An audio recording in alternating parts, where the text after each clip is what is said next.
I was froze live. up there. Was that We're really not live? starting off real good. I froze during the intro. Did you really? Oh Yeah. man. Yeah.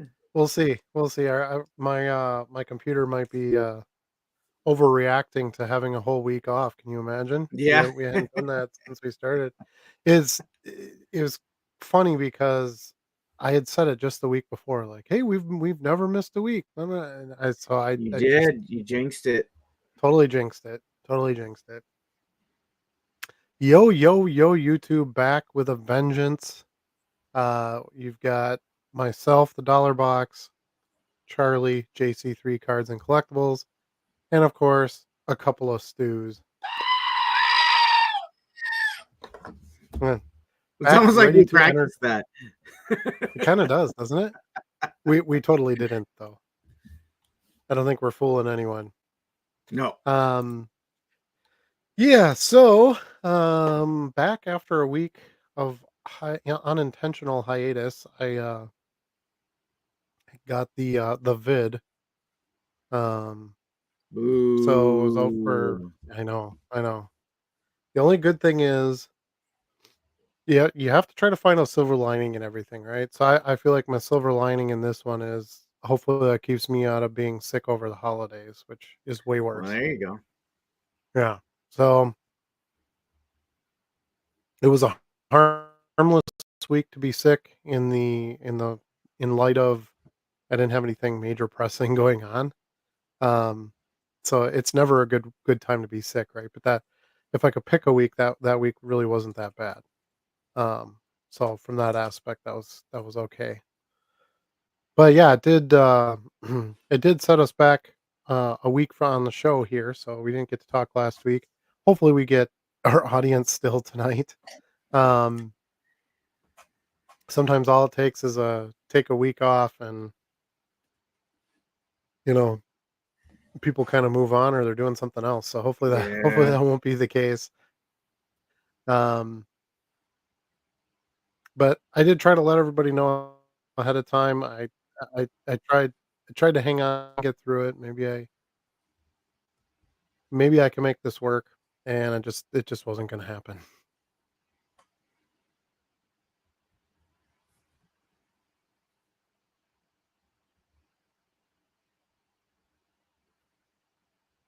So I apologize. You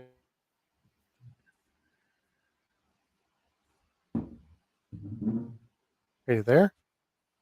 I'm here. Your end keeps freezing up on me. Are you there? Yeah, I'm Oh, here. okay. See, your end's freezing on me. It's really hard to tell who. It's really hard I to know. tell what's doing what. But okay, it feels like we're in a better spot. For now. Yeah. Um. Yeah. So anyway, we had a week in between. Not much has really changed on my side over the past week. I had a pretty good sales week last week, and then but today was not good at all. So I don't know, and it's funny. I feel like when I go both ways for everybody, you know. Some people are like, "Oh, this was one of my best sales days I've had," and then you see other posts, you know, I barely sold anything today, or here, I had a slow sales day. Here's my sales. So I think we're kind of in that little bit of that hit or miss time of the season, right before we're all going to get very busy, with the holiday sales. Yeah, it's very random and sporadic. Like I don't think there's ever like a day where everyone just decides they're not going to buy things, right? Like they may not be in your store, but Right. they're in somebody's store. Um, and a lot of it has to do with, are you marketing anything? Like I can have a slow day and then send out a newsletter, and then all of a sudden it perks things back up again, right? Like, so it's hard to say it's all apples to apples and, oh, it's just a slow sales day for everybody. Because you're right. Like the Discord proves that wrong, right? Because we can say, oh, slow sales today, and somebody else is like, this is my best day ever. Yeah, and no rhyme or reason even what cards are selling. Um, I'd see somebody with, like, a bunch of basketball sales and then somebody else Hmm. with a bunch of restaurant sales, that's why I'm still in support of doing the second store because we've seen this evidence over and over and over again where I can have, a Derek Jeter card listed and sell it right away, and you could have it listed for 6 months and not sell it. You could have Right.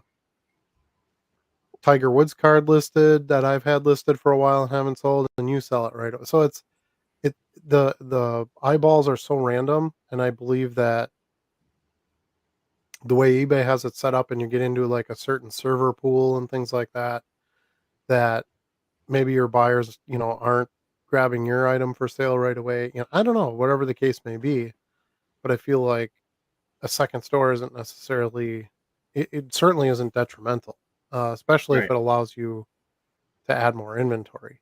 If you have the exact replica of items in both stores, probably stupid, but that's almost impossible. You're gonna have things in one store you don't have in another.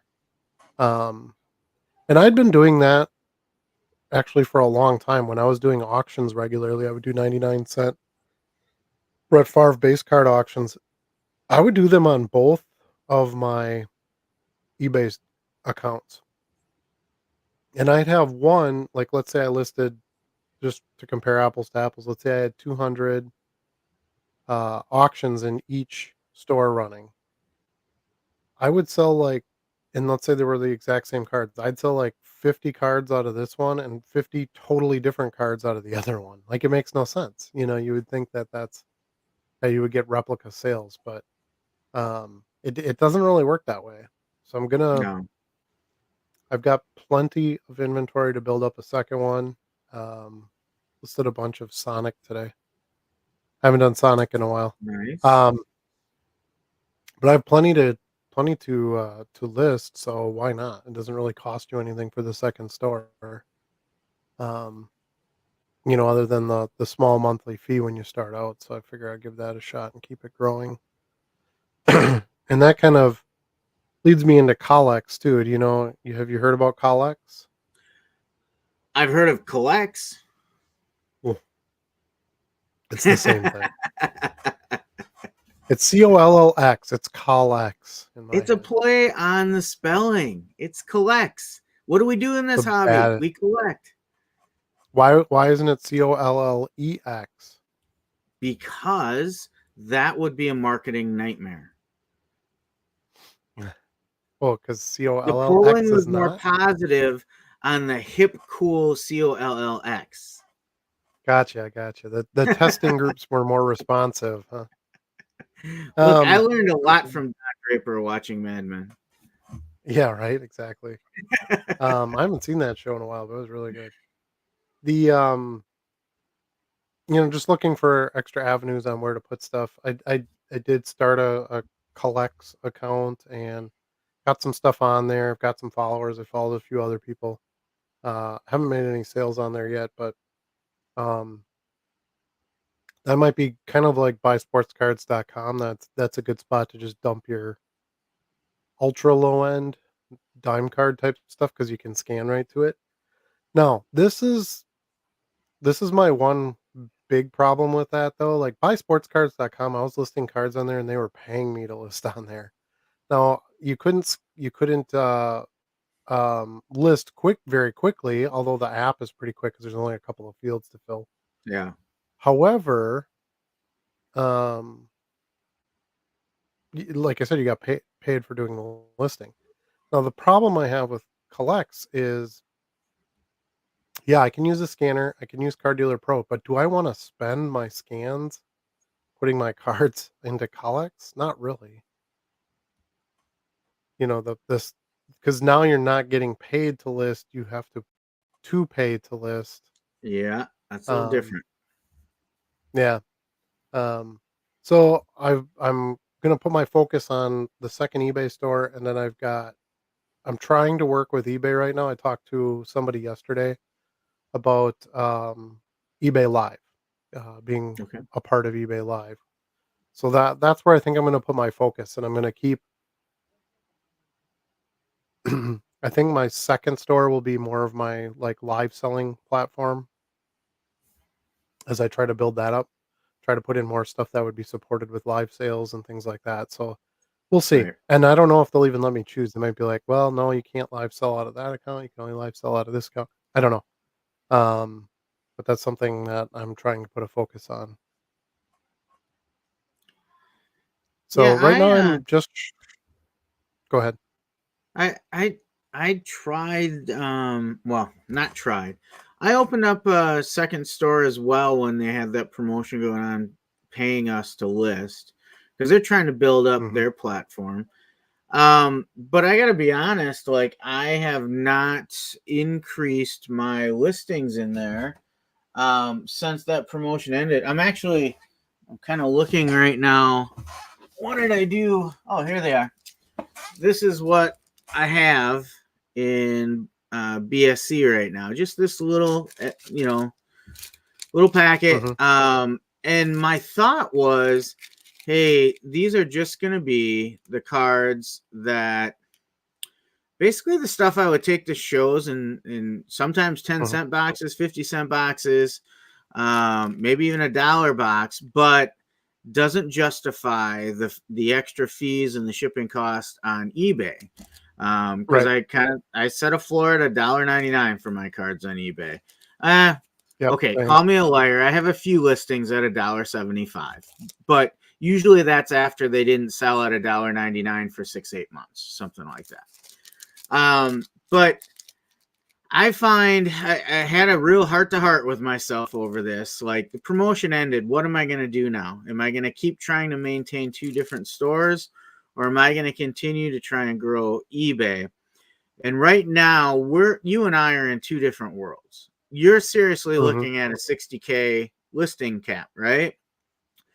I've yeah, got I've got a couple years to go before I hit that at the rate I'm going. Um, shoot, I'm trying to hit 10K and I've been trying to hit it for 3 weeks. I can see it. I mm, can't get there because every day I sell cards and I only have enough time to list enough to replenish it. right. I'm not Re growing as remember fast when as I them. told remember when I told you that was gonna happen? You hit that you get to that Yeah. plateau where you can't list as many as you sell. Yep. Now I'm sure, this winter when my obligations are less, I'll be able to gain some ground again. But gosh darn Mhm, it, like, listen to me. Gosh darn it, those kids! I yeah. would have got away with it too if it weren't for those kids. But that's my best Scooby Doo villain guy. Gotta pull the But mask anyway, off. yes, yes. Skidaloop, skidaloop, skidaloop. Anyway, with a lot off track there. Honestly, I'm at what am I at right now? I think 95, and I keep saying to myself, there's no reason I can't be at 10 grand by or 10,000 by next show. I'm at 95.50, and it gets tougher, like especially when you start getting the multi-card orders. So I really think it's important to think Mhm, about the second store conversation isn't for everybody, right? Like there's right, I couldn't justify telling somebody, hey, if you're just starting out, open up another store right away. Like there's a time to open a store and there's a time to focus on your core. And I know for me, I'm still focusing on my core. Now, if they bring back a promo, I will certainly list more on buysports same. cards.com. The way I think Yep, about it right now is those cards aren't getting hurt sitting out there that I listed during their mhm. promo, right? They're not I selling. I've got sales on there. I have sales on there. We took a different So tactic though. So you priced so that because the three what is it the 3 card limit or $3 limit or something three like or minimum? $3 $3 Yeah. minimum, yep. So I'm priced well below that. So they would have to buy like 10 cards, 8 to 10 cards from me. Mhm, Whereas you're priced a little bit under eBay, but a little bit higher than what I'm doing, so they can hit that three mhm, dollar limit faster. And I might switch to that at some point, but again, I just felt like, yeah, I'm gonna put them out there, and when the time is right, I'll continue to put a little bit more here and there, and then suddenly I'll have enough of a base out there that okay, these will start moving, right? But from a Right. regular day to day, I really got to stay focused on eBay for me. But I think it makes perfect sense for Yeah, you. absolutely. Yeah, Absolutely. Yeah, and, I made, like, 60 some bucks listing on buysportscards.com, so, I mean, what the hell? Um, yeah, got me some money, it took me some time because I couldn't, there's no, like, fast way to list on there. I mean, yeah, like I said, the app goes pretty quick, but, um, no bulk listing really options yeah, right now. yeah. But I thought, "Hey, these are cards that I don't really wanna list on eBay right now." I get them bagged, I threw them in a separate box, I get a few sales here and there on them. It's great, you know? So I think that's probably the best spot to have my 10-cent card type stuff, if I Hmm. wanna list them. But I'd rather for my second store, my second platform, I'd rather focus on one where I can put real cards on it. That makes more Yeah, sense to me. So the second eBay store is the best option to do that. So, but, the reason I brought it up, as I don't think most of our viewers are looking at a second option, but you can't wait until D-Day and then do it because that second account needs to have some that's a good point.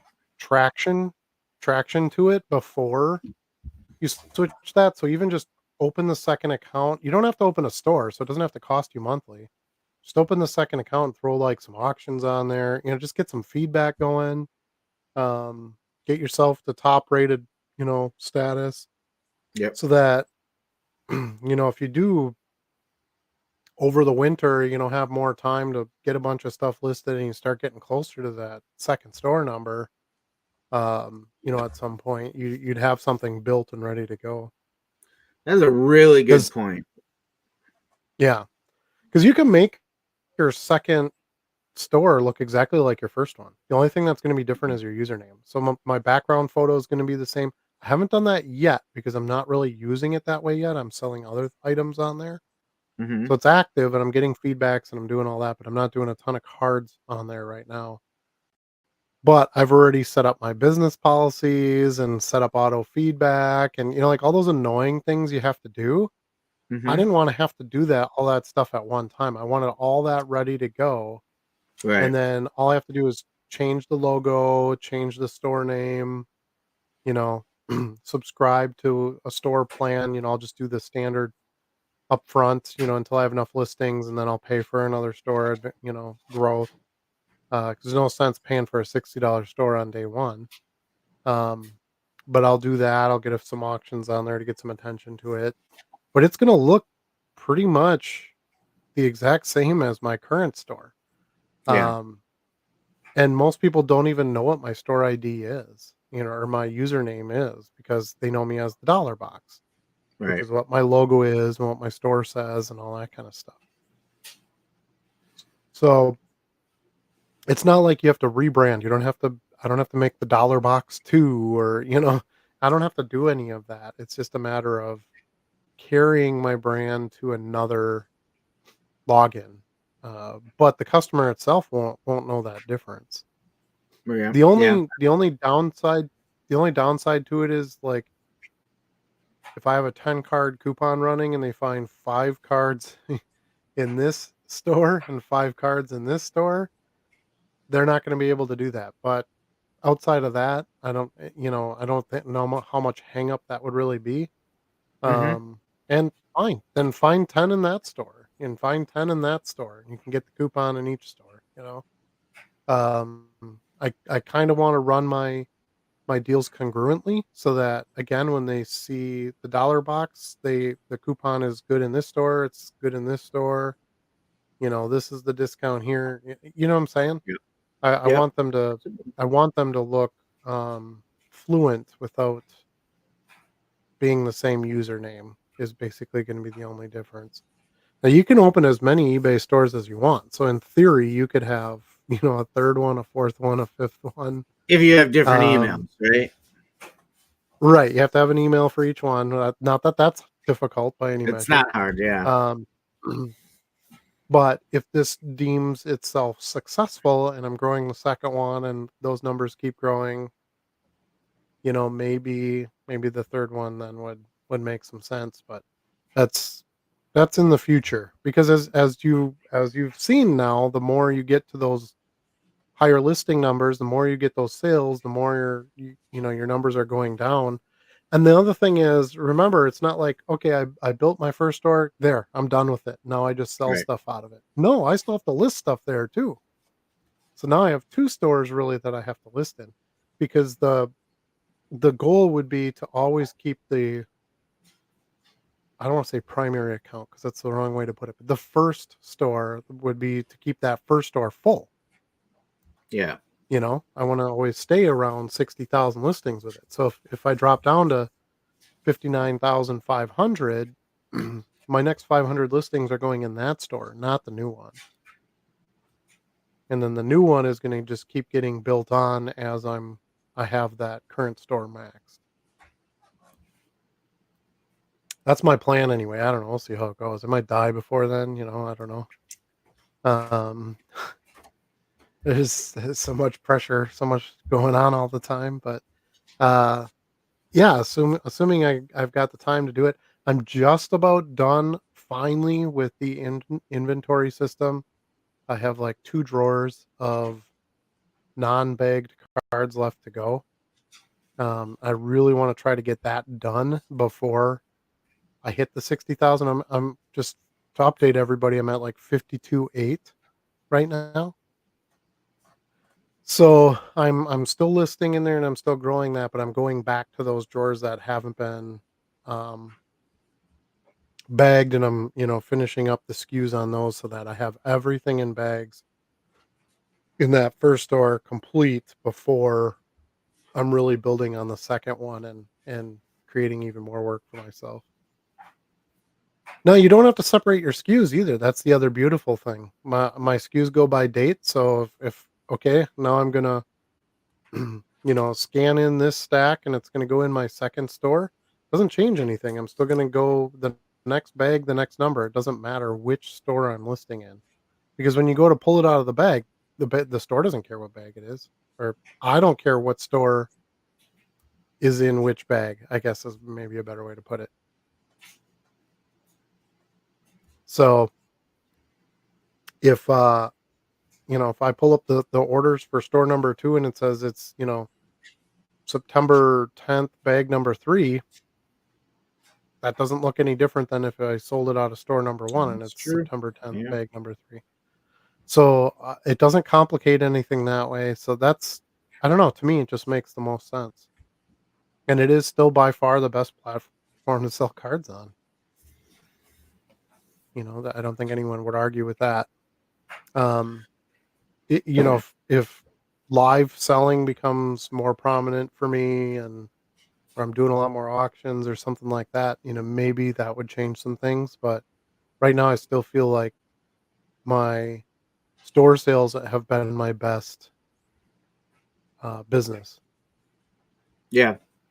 And what do you think the future looks like for that? Do you see that changing at any time? Like, what would it take for Or someone to unseat eBay? I don't know. I honestly I don't know that it's really possible because eBay just has such a great system built in. Everybody uses it already. It's trusted. It's got the feedback. The big stores that have been around forever are there. Um, I don't, it'd be a lot for them to move to somewhere else. And the thing is I think most bigger sellers that sell on eBay also sell somewhere else, but they don't completely quit eBay. Now, Burbank's the exception, but that's because they got a contract, to stay away from eBay. That's not going to happen for most of us, or any of us, I should say. So, that aside, now Fanatics came to me and they said, hey, for this many millions, we'll, move your store to just Fanatics. Yeah, I'll take that paycheck. Thanks. But outside of that, I don't see a reason to leave the platform. And if Fanatics is gonna try to come along and buy the bigger eBay sellers, that only helps me anyway, selling on eBay. So, because obviously Fanatics' goal is to take over the secondary card market as well, and, pull it entirely away from eBay. I just don't see that happening. eBay's been It's around a, since 91, 92. something like that. I've been on Yeah. eBay since 1994. Um, in some fashion or another, I've been selling on eBay for, what is that, 30 years? It's crazy.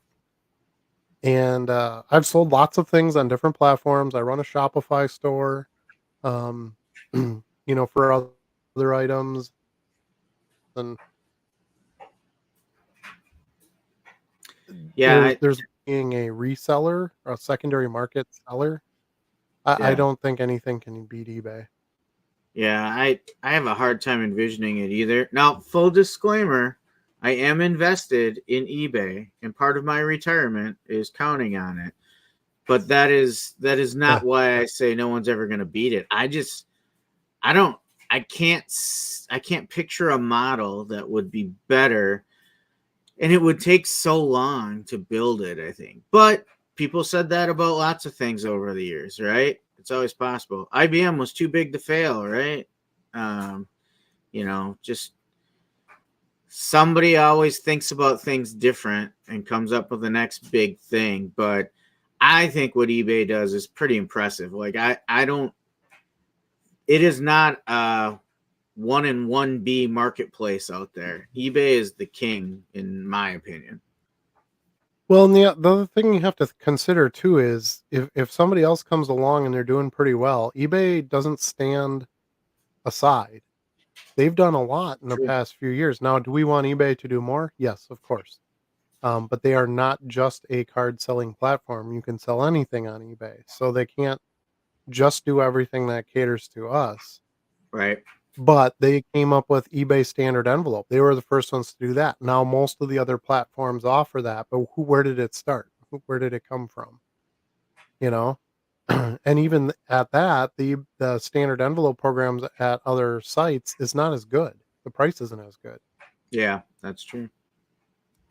So, and I sometimes I wonder, like, filing a claim with some of the other sites, how does that go? Do you actually get your money? Like eBay, it's so easy to file a claim and get your money back right away, you know? I also like the way eBay does the payments. Now I remember for years and years and years, you accepted PayPal, you got paid right away and you were done. And then it went to eBay paying you and they were only going to pay you once a day and people freaked out. Like I want my money right away. Rah, rah, rah. Well, look at all these other platforms now. Now they hold your money until the buyer confirms that they received it, and if they don't, then you gotta wait 3 more days, and if you don't wanna wait 3 more days, you gotta contact the buyer and ask them to please confirm they got their items. I just I don't wanna do that for the volume that I do. I want that money coming in. And now you can control that too. You can say, "Well, I don't wanna get paid every day. I wanna get paid once a week. I wanna get paid once a Right. month." Whatever. But at least the transactions up to that point when you get paid out, you're getting paid out. It's not a sit and wait for each one that comes through, you know? When I did, a Whatnot, that's how it works with Whatnot. When I did Whatnot, I sold some cards to you. Well, you got them in, like, a day, so I got my money within, like, 2, 3 days, which was Right. fine. But I had a couple of those packages that I sent out to the West Coast, and it was, like, 12 to 13 days before I got my money. Really? So, if you're a business who's trying to track that money or trying to use that money to buy more product or, whatever the case may be, like, dude, that sucks. And it's really hard to keep track of. You have to keep going in. You have to go into each individual show and look at your shipments and see if you got paid out on them and then it just pays it to your Whatnot account, and then you gotta transfer it from your Whatnot account to, like, your bank account or your PayPal, wherever you want the actual money to go. Like, it was a hassle. I didn't really care for With that it. part of it, Yeah, eBay is and super then convenient with that. Yeah, and then okay, so Whatnot's fees are cheaper. Well, that's not really true either because the envelope shipping program is more expensive. You know, the combined shipping is nice for the buyer, but it doesn't save you anything as the seller. Um, you're still putting everything in a package and sending it out. Yeah. And they take their percentage off the back end. Like it really wasn't much more. You have no way to promote your items. So how do you get your Whatnot items or your buy sports cards items or your Collex items? How do you get those ahead of the rest of the group? You don't. There's no way to promote. Actually, I think Collex has a promotion option now. Um, but how many eyes are there they're looking for cards? There's a lot of sellers on there now, I noticed. But a lot of sellers is not what you wanna see. What you wanna see is a lot of buyers. Yeah. Hey, if there was 5 sellers on Collex and 3.6 million buyers, I would just move all my stuff to Collex or Collects, excuse me, Collects. We know Um, what you mean but either if way. there's 20,000 sellers and 18 buyers, well, that's not a marketplace that you can excel in. And then if they do have marketing or promotion options, now you're really gonna have to spend just to get sales, you Yeah.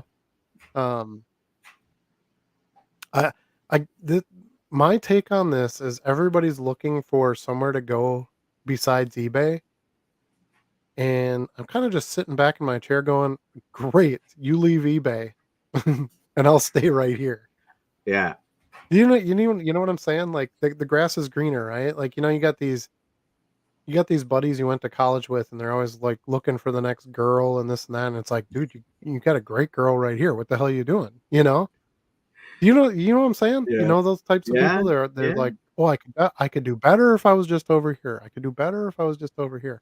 Well, you go over there, and I'm gonna stay where all the customers are, and I've built my followers, and I'm making my sales, and I know how the software works, and I know I get paid right away. I know I can get my claims money if I have problems.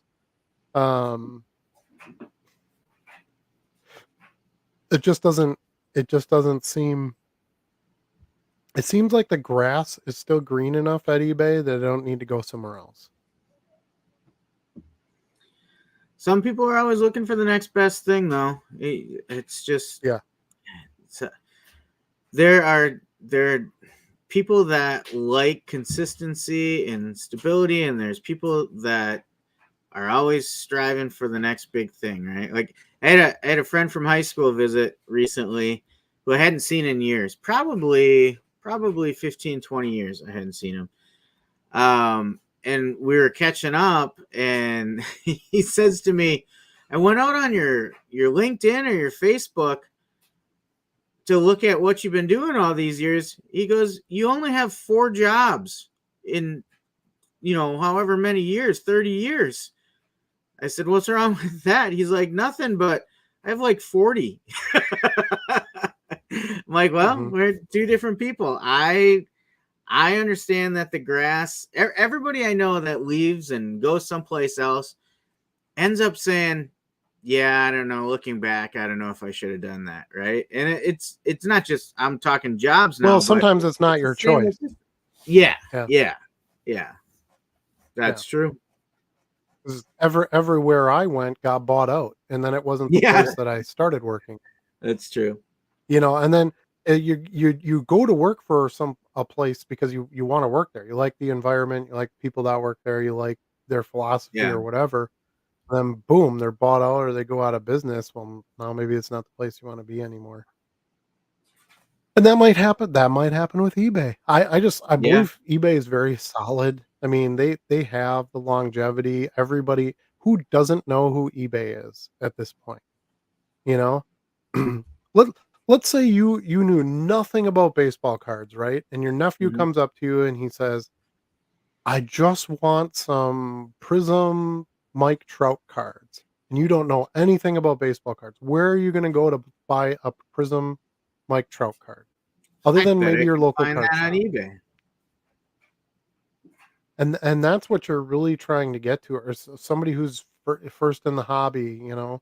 I mean, you take the business aspect out of it or the reselling aspect out of it, look at the different channels and the shows and stuff, and they're all like, "Well, you know, oh, let's look at the recent eBay sold." That's the comp tool, right? You know, other than like Card Ladder and Investor and all that, but even those Yeah. are using eBay sales data. Right. So everybody measures everything by eBay results. Well, why the hell would you who's me, who's using buysportscards.com as their comp measurement? They aren't, because there isn't enough activity there. Yeah, that's true. And You're not seeing the kids mhm, at card shows checking BSC. You know. so you have to consider, you have to what I've always done in business and what has helped me be successful is I always think about, okay, I'm the customer, what do I want? And then that's what I try to be as the seller. Then I go, okay, Yep. well, I'm going to try to, that's the customer I'm going to try to appeal to, because I'm guessing there's more customers like me. Now, is everybody the same? Are there people who are going to say, well, I'm not going to pay $2 for a base card on eBay. I'm going to go to buysportscards.com, and yeah, I got to buy $3 worth, but I can get a few more cards that way, you know? Yeah, sure. So there's nothing wrong with that platform, you know, especially if you're using it that way. But who's going to sell their, you know, PSA 10 1986 Fleer Michael Jordan on buysportscards.com? No one Yeah. is. You know, other than some of the big auction houses, they can take business from eBay just because they can get um the savvy big dollar investor buyer who doesn't really want to go to eBay. They just want to go to the auction catalog and, you know, and bid in that way for the big stuff. But outside of the really big stuff, I don't see any reason to be there's no real, it doesn't really seem like there's a huge motivation to go somewhere other than eBay. But yeah, and I think that's where buy sports cards fits in for me. I'll build it up a little bit over time. They should be tossing out another, you know, list some cards with us, get paid. They just put out, yes, I think it was yesterday they did it. Um, when you list Bryce Harper cards, you get entered into a $50 drawing or something like Oh, that. really? Yeah, so they're trying some little things here or there, but I just don't know that anybody's ever really going to complete Pete to that eBay level. And I've been selling on eBay forever. I like it. Is there stuff about eBay I hate? Yes. Yeah. Are their fees a little bit higher? Yes, but you get the sales, you get the results. Um, and here's the thing too. Okay, so and I've heard this argument of, well, I can't, you know, I have to charge too much to sell the card on eBay. But what happens? So let's say I sell this card for $1.99 on eBay, and now I'm going to go to Collects instead and or Collects instead and try to sell it there. Because there's less fees and this and that. Well, what happens when I list it on Collects or Collects? I have a hard time saying Collects. I think I What do I smell a do? drinking game I coming price it on. cheaper. You price it cheaper, Yeah, that's true. right? Yeah. So what are you making? You're not making anything different. So you're getting less eyes to look at it. You're charging less. Like I don't know. It Yeah. doesn't. I do think one of the reasons I would look at a second store maybe before I max out is if I continue to diversify into some very specific markets like TCG or collectible card games. Um, like I'm starting to list more Magic, more Pokemon. It might make sense for me to start selling on TCG Player because that's more of a focus for people there, you know. But Mhm. I definitely a listings cap is not one of my pressures right now, right? It would have to be a very strategic decision on, do I feel I can get more sales in that channel in one platform versus another. Right, right. Yeah, and I actually think and I've talked about this a million times. My biggest feedback to eBay would be to take out the listing limit. Just Yeah. let us list as many cards as we want. And I truly think that that's gonna happen at some point. They're playing around right now with eliminating seller fees, in certain categories in certain countries to try to compete. Remember we talked before about, watches and the guitars and the tennis shoes, like, they don't charge anything for you to sell tennis shoes because, StockX, I think it's StockX, right, is the shoe pla yeah. StockX came along and they took so much business from eBay selling tennis shoes.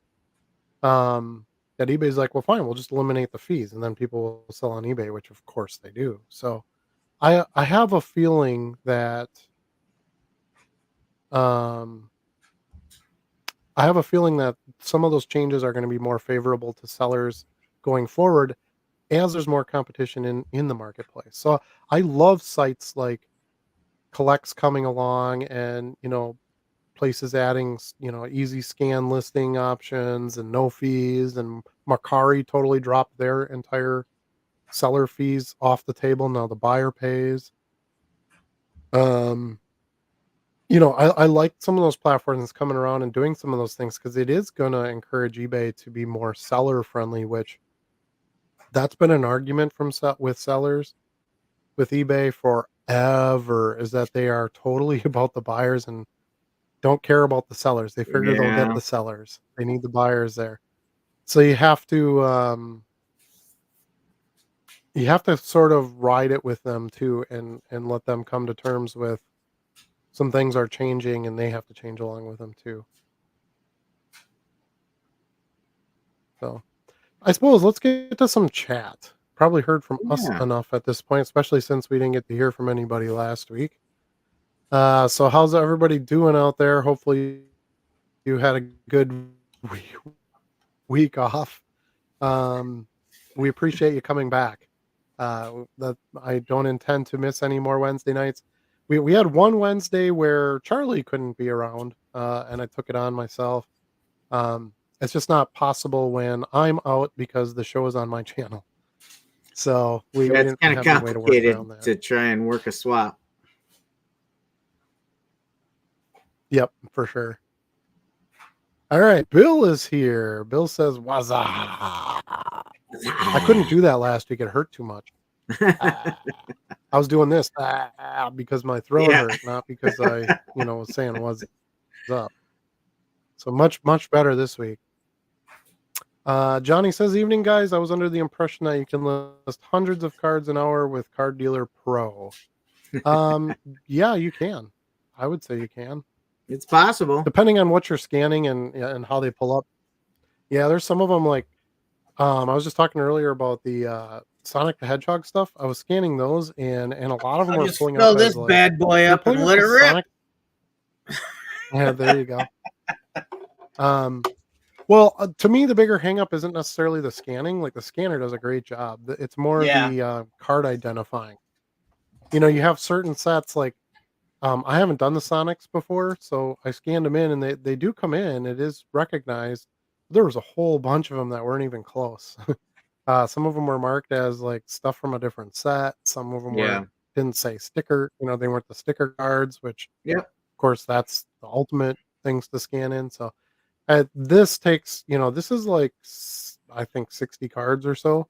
But it probably took me, I don't know, probably took me like 40 minutes to do that one from scanning to listing, just because I had to go in and dink with a bunch of them and try to find the correct listings.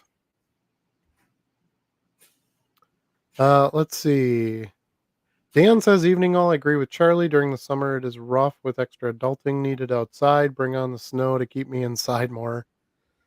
Yeah, same here. I mean, with, where I live too, I mean, I'm coming into leaf season here, so that's going to occupy me quite a bit. And then, um, the kid has some summer sports and, go to the beach once in a while. And Charlie's got land up north, so he likes to spend that time up there on the weekends. And yeah, it's hard. It's definitely harder to list in the summer, but you do sell more in the winter too. So you'll be able to list more over the next few months, but you should have better sales too.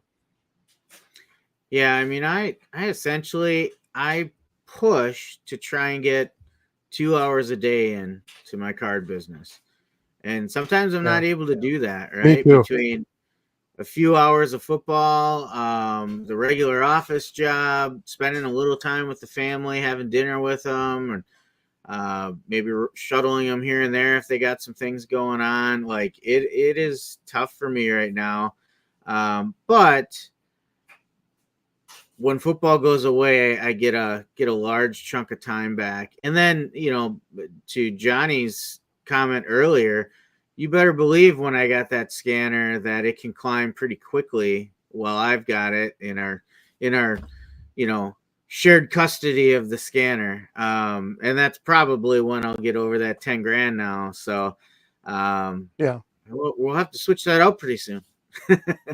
Yeah, you let me know when you're ready. I was kind of hoping I'd be through my scans last week, but for obvious reasons, I got some setbacks there. But I think I have like 500 or 600 scans left, so I'll be through that by the end of the week. So you can take it whenever. Are you going to the show on the 26th I will be able to stop at the by for a Radisson? while. We have a wedding that day, Okay, but I think we're just gonna go to the reception, not the ceremony, so I'll be able to okay, come out for a little bit. okay, cool. Because I have an event here. Our homeowners association has an event, so I can't go. So I was thinking when I get the scanner to Okay. you, I'll print some flyers. I'll stick some flyers in the box with Okay. it, and then, if you're going to the show, if you could kind of run around, drop some flyers off, talk to some dealers, that kinda Yeah. thing, that would be great. Yeah. Cool. Hey, So I'd one other b comment bar there, about but, well, I was thinking of it. yeah, another comment about, listing hundreds an hour with CDP. You need to take some time to list some shiny stuff too. You can't scan and Mhm. you aren't typically running into CDP. Like that's kind of that rotation we do, right? Like when you've got the scanner, I'm listing all shiny stuff that takes a little bit longer, and when I've got it, you are, right? So it's just Yep. even if I had it every day, like if we each had our own, I think you got to mix some of that up, right? Like you don't get too many bigger cards that aren't shiny or unscannable, right? Unless you're talking vintage. So Even when I have the scanner, I just get bored and it gets too bulky just ripping through a bunch of non-shiny stuff, so I'll take a break and I'll do, like, a stack of chrome baseball here, I did today. Um, just to make sure I keep having some chrome, some shiny, some parallel, yep, stuff going in there. Soccer cards don't scan for crap. A lot of them I scan and it picks up the set wrong, or the names of the sets are so huge. yeah, It's like basketball, so it covers over a year. So it'd be like 2020-21, and then it's UEFA Cup, Premier League, Champions, blah blah blah, Europe, blah blah. And then it says the player's name, and then the team name is like Johnson United Methodist, blah blah blah blah blah blah. Like FC, whatever. It's like, geez, you only get 80 characters on there, man. So, right, right. so there's some soccer, even if it's scannable. I do it by hand because I know how to list it. But yeah, that's the every job has some quirks to it, and you just go with that. I get my listings grow plenty. I sell tons. Um, I had an 82 card Ben Roethlisberger order this past weekend. Um, you for a lot of people that would wipe out their entire Ben Roethlisberger inventory. Um, but you just kind of have to keep it going. So if it requires you to list it by hand, you list it by hand. If you can run it through the scanner and get it on there quick, great. If you can run it through the scanner but they don't ID well and you got to change some of them, well, then that's what you got to do. So you have to kind of just keep plugging along at it. Like Charlie said, think about more just making sure you have time, set aside to-do listing, and then whatever fighting you got to do to get those listings in that time frame, that's how many you get done. Some days it's gonna be more than others. Robert has joined us. He said, "Just want to drop in and say hi, and I've enjoyed the Discord." Awesome. A good plug there for our Discord. Our Discord, the link is in the bottom of the little scrolly thing there. Oop, there, right Little there, scrolly right now. thing. Um, yeah. Why do I look like a ghost? Anyway, so make sure you join the Discord. We do have some good stuff on there. I've learned a lot from the viewers and sharers on there, as well as have been able to, assist others in their card selling journeys as well. So great community based place to to share knowledge. Okay. Bill says I always thought about opening a second store as I sell other random garage sale and thrift store stuff. Thoughts on having just one eBay store for cards and the other for random items? Yeah, absolutely. That's kind of how I have it set up now. I have some cards. Funny story. I have some cards in my second store, but it was by accident. I was logged into that eBay account when I was uploading a CSV file from Card Dealer Pro. So the cards all got listed into that account instead. And I'm like, nah, what the hell? I'll leave them on there and see how they do. And I've had sales on there. So, but yeah, that's a great way to do it. And again, um, like I said, it's always good to get that second store going and have some transactions and some feedbacks and stuff in there, because then you have it. If you decide to make it a specific store to sell books in, or a specific store to do, other cards and, whatever you want to do with it, then it's there and it's got some history behind it so that you're not trying to start from scratch. Let's see. We got Sawyer. Sawyer got his FI 8170 in. Awesome. Let us know if There you need you any go. help setting some things up in the Discord. I think, did we ever put in the Discord our settings in that? I can't remember. I know early I, on when we first got it, we were sharing the screens, but I can't remember if we just. yeah, I feel like we publicized them someplace. I don't know if we did like a screen print on this I feel like we show did one day. too. Or... That was like a year ago now, so I don't know. Yeah. But there might be some settings stuff in there.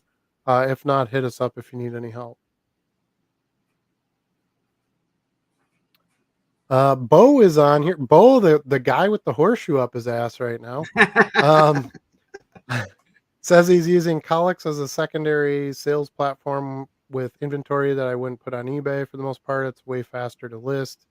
Essentially a side hustle. Yeah, and that's a great way to use it. That's kind of how I use buysportscards.com too. It's just a way to throw some extra stuff on there. I just like that they pay me to list. That was a extra draw for me. Johnny says I sell on 6 different sites. They all have a place for me. I don't like to put all my eggs in one basket. Man, nothing wrong with that at all, especially if you're So getting I'm sales. I'm curious what those 6 Uh, different sites are now. well, I know. I mean, just looking at Johnny's posts in Discord, I'm pretty sure he's here. Here, eBay, meaning eBay is here. Um, eBay, BSC. I think he does sport lots. Mercari. Yeah, I'm not sure. 6. You're right. That I can't really come up with 6. Yeah, Johnny, why don't you tell us what all the platforms are? That I'm interested in that too. Bo likes to stick to one platform, but if I had unlimited listings, I would. If I had unlimited listings, I would be holding myself back. That's also why I'm running auctions almost daily now. I need to move inventory. Yeah, I think that's where I want, but I really want to get to the more live auctions. I think that's kind of more the wave of the future. But yeah, I've always done auctions. I always use my free auctions every month, and Bo is so against it. He's like, "No, auctions suck. I don't do auctions." So it's kind of funny now that he regularly does auctions, because it's a nickel today is better than a dime tomorrow philosophy with auctions. So you're going to get less money, but you can sell it right away. That's of course the advantage, getting the quicker turn. Odd Merchants Vintage Sports Cards says, congrats on the trout bow, you lucky dog. So for those who don't know, Um, Bo buys Goodwill pallets of cards, and he got a 2009 blue refractor Mike Trout auto. Kind First of an Bowman. Yeah. XRC because it was before first Bowman. Yeah, that's a pretty solid card. Are you gonna if Bo is still on here, Bo, are you gonna get that graded? And are you gonna get the auto graded? Because the auto looks pretty good. If you can 10-10 that thing, I think you really got something there. Let's see. Bo says thanks. He says you have 40. I don't know what that means.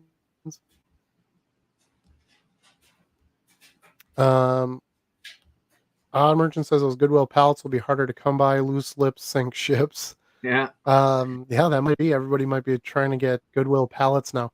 Now that being said, I'm pretty certain that you're not going to get a Mike Trout first Bowman auto in most of those pallets. In any of those pallets, that card is numbered to like 150, I think. So that's pretty crazy. That would have been in there.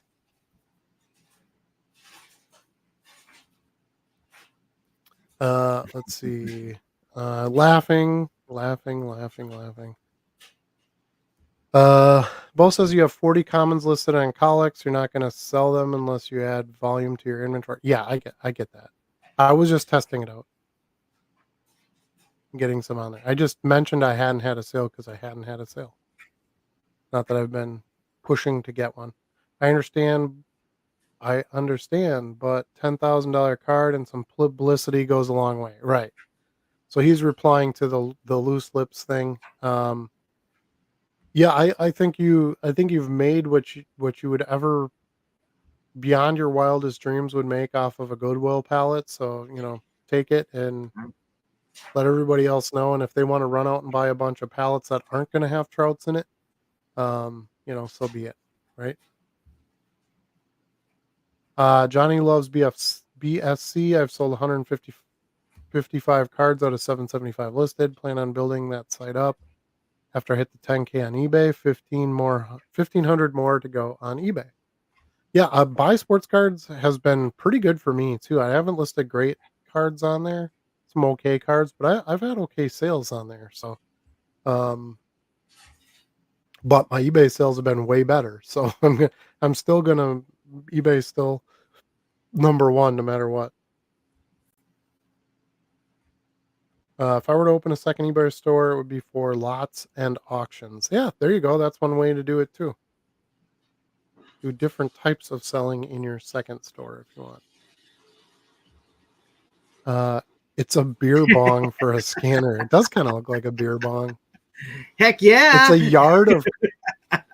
yard of cards, a card yard.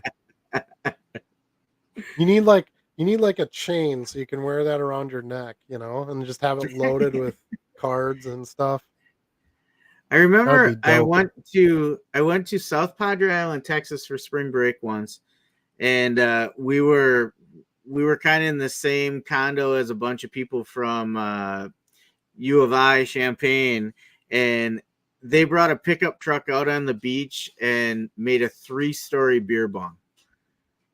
Nice. They dug a hole and then built up on the tailgate of the truck. It was crazy.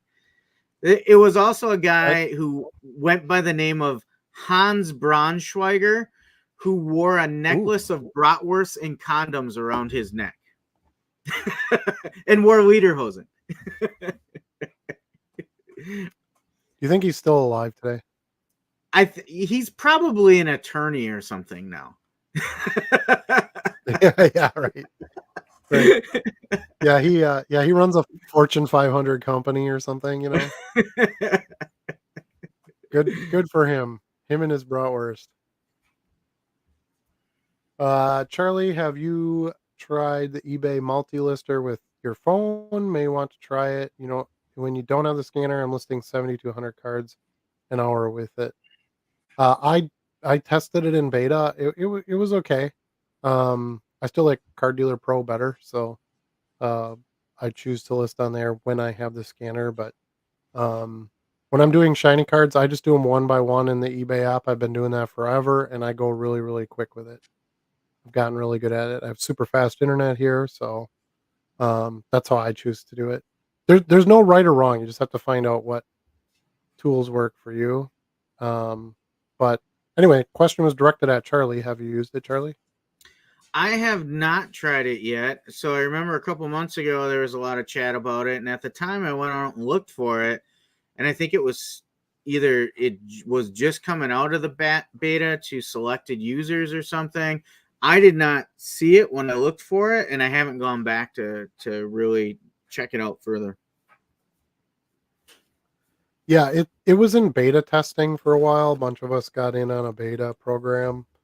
Um, finds the cards okay. You're really best off listing by like sets, if that makes sense, Yeah. because you can set all your parameters to like this set, this year, this sport, and then boom, all you got to do is plug in like the card numbers and stuff like that. Um, so yeah, I mean, if that works for you and you don't need the scanner, then go without the scanner. The point of the scanner is to get the pictures of the cards in though. So I don't know that the listing, tool on eBay is necessarily cutting down that part of it. But you're right. If you're doing shiny cards, you're not going to be scanning those anyway. I will say though, like part of the draw of the scanner for me is I like I'm usually not happy with just the first click on my phone. I want to crop it. I want to straighten it a little bit. Like the scanner makes sure I get one picture and it's done. That's one of the things I like about the scanner because I just can't get the same from my phone. Yeah, and I don't know if it's difference in phones or what, but I don't have that problem at all. I take a photo, flip it over, take a photo, and I've Yeah. gotten, and you've seen it even in the Discord too. I've gotten a lot of comments from, "Wow, your pictures look really nice." So, uh, yeah, like I said, you have to decide those work well for you and what kind of time you got and all that kind of stuff. I mean, I'm getting close to 60,000 listings here, so whatever I'm doing has been fairly efficient. Um, and I have a lot of sales, so obviously the quality is there. So yeah, But um, the eBay multi-lister that would help me because we've often talked on here that I often go mobile. I will snap a bunch of pictures on my phone and load them up, and then when I have a chance to take a break or go to lunch at work, like I'm usually listing on my phone. So the multi-lister might give me an option to get more listed in those small amounts of time. correct. Yes, I think that could be a good tool for you. Well, try it out. Try it out and let us Yeah, know next week how it goes. yeah, So I I and I think that's a good point. I think for me that tool doesn't offer a whole lot because I'm sitting here in my office doing it. So I'm just taking pictures and uploading them right away. But you're right. If you're getting a stock and then doing some later or doing it in batches, might be perfect for that. yeah. It's obviously working for Johnny. He's enjoying it. I'm having no issues with shiny cards with eBay. Yeah, Um, we were talking about you can't. I don't have Yeah, I think that goes back to when we were saying why we don't always get hundreds of cards an hour with Card Dealer Pro, and we said because sometimes we're not using it, we're doing shiny cards that aren't being scanned, and it wasn't an issue with eBay; it was an issue not being able to right. scan them, which then makes it easy to feed them in the CDP. Correct. I agree. Yeah, I've never had an issue with cards with eBay. It's just the lovely scanner. And you know what? I always have plenty of non-shiny cards to scan, so it hasn't been an issue. Yep. And that's why I think Charlie and I really came up with the best plan to just be able to share the scanner. If it forces you to not just scan cards, you have to do shiny stuff, and um, when one person has a scanner, now you do the majority of your work in shiny stuff. Charlie will scan some big batches before the scanner comes back to me, so he has photos to work with, and there's a lot of benefit to sharing. Not to mention the fact that it's cheaper, to just share it, and I think it keeps for me that I like the forced discipline. It makes me do some of everything because I can't just sit and scan all day. Um, and I only buy so many scans per month with Car Dealer Pro. So eventually, basically, I have the scanner until I run out of scans for the month, and then I give it to Charlie. And then by the time it comes back to me, my scans are reloaded or just about to reload, and then boom, I do scanning until I run out of scans. It's just worked out perfect. Yeah, speaking of that, this is what I have left that I pre-scanned before I handed you the scanner. So I'm just about done. 2 little bags of baseball and 1 bag of Nice. wrestling. Well, I'll make sure that I get through everything this week, and you can have it back for sure. So I'll be out of scans anyway, like I said. So Yeah. that'll work out well. I'm like 2 days behind where I would normally want to be with scanning because I had a couple days where I couldn't really work. Yeah. Let's see. Okay, so Johnny uses eBay, BSC, Mercari, Sports Cards Auction, or Sports Lots. All those we assumed. Facebook and Collects. Okay, that's about right. That seems like it makes sense. Or collects, excuse me. Take a shot. I just can't.